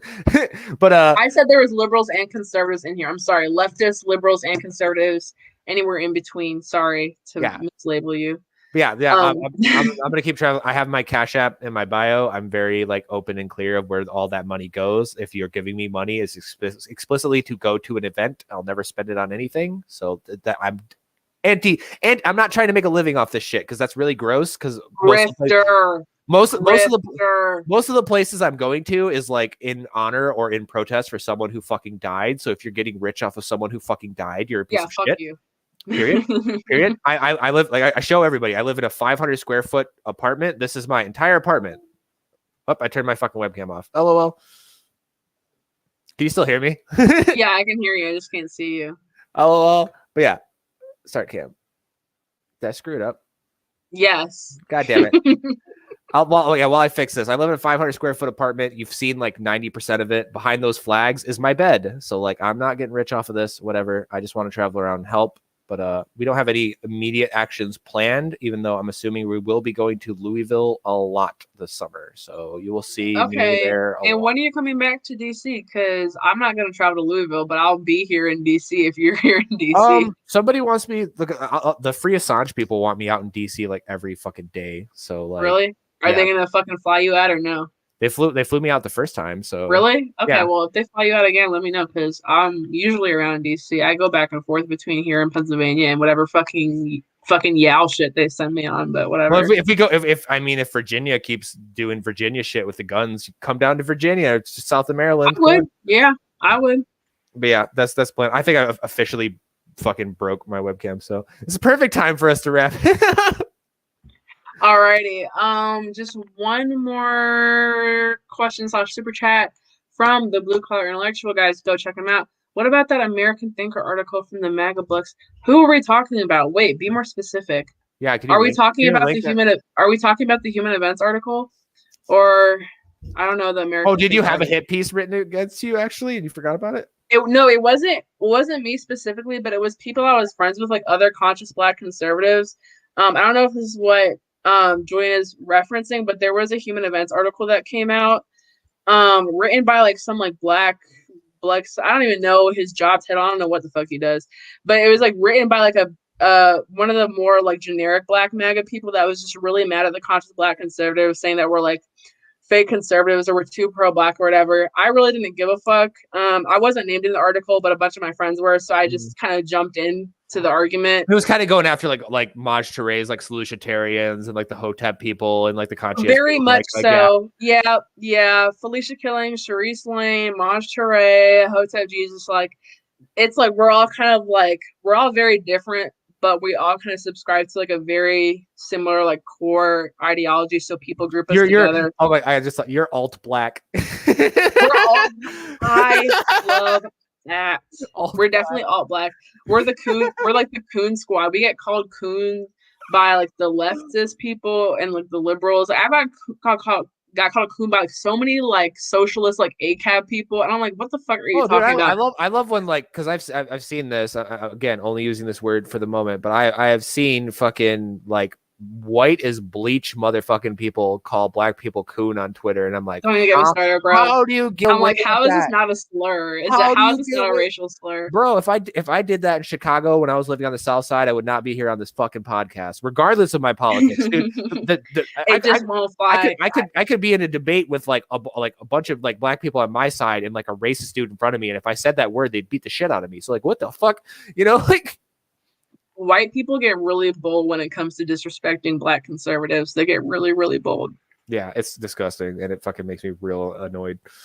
Yeah, but for sure. Yeah. Anyways, all the alt Black people kind of generally stick together, and people on the left hate us, people on the right hate us because we really don't fit into their box. Because all this group, like, we're all like pro reparations, pro guns. We think that racism exists, but we're very anti-state, and so like the authoritarian right hates that, the far left hates that.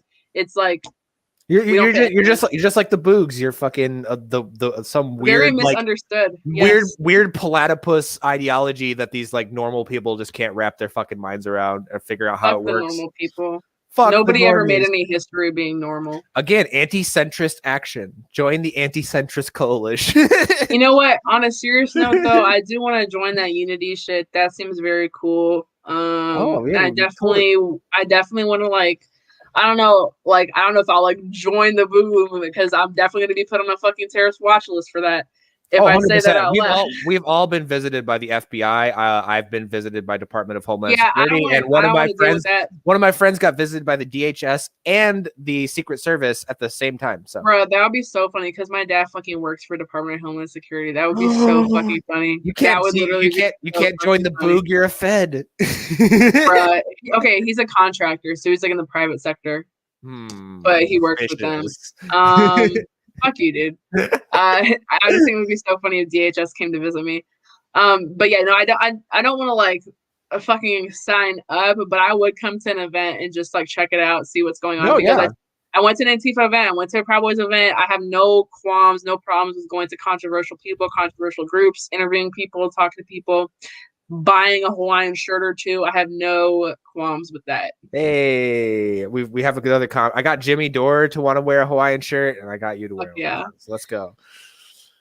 So just one last big fuck you to David Fight for not joining the stream, even though he said he would. We're coming up in 3 hours now. I'm coming, David. I am coming to your house, and I'm fucking your dad. This is what you get. I don't endorse this message. I don't endorse this message. This is a family friendly channel. We don't talk about that. Anyways, it's Easter. Just ignore the last 30 seconds of this conversation, guys. I don't endorse that. Go enjoy the rest of your Easter Sunday night. Thank you so much, Magnus. Go follow him. Here's his Twitter link right there. Go support him. Go donate into the link into his bio. And I will see you guys next time. Hopefully next Sunday, I will be back streaming with another guest. So thank you guys for watching. Thank you guys for the super chats, and have a great, fantastic rest of your night.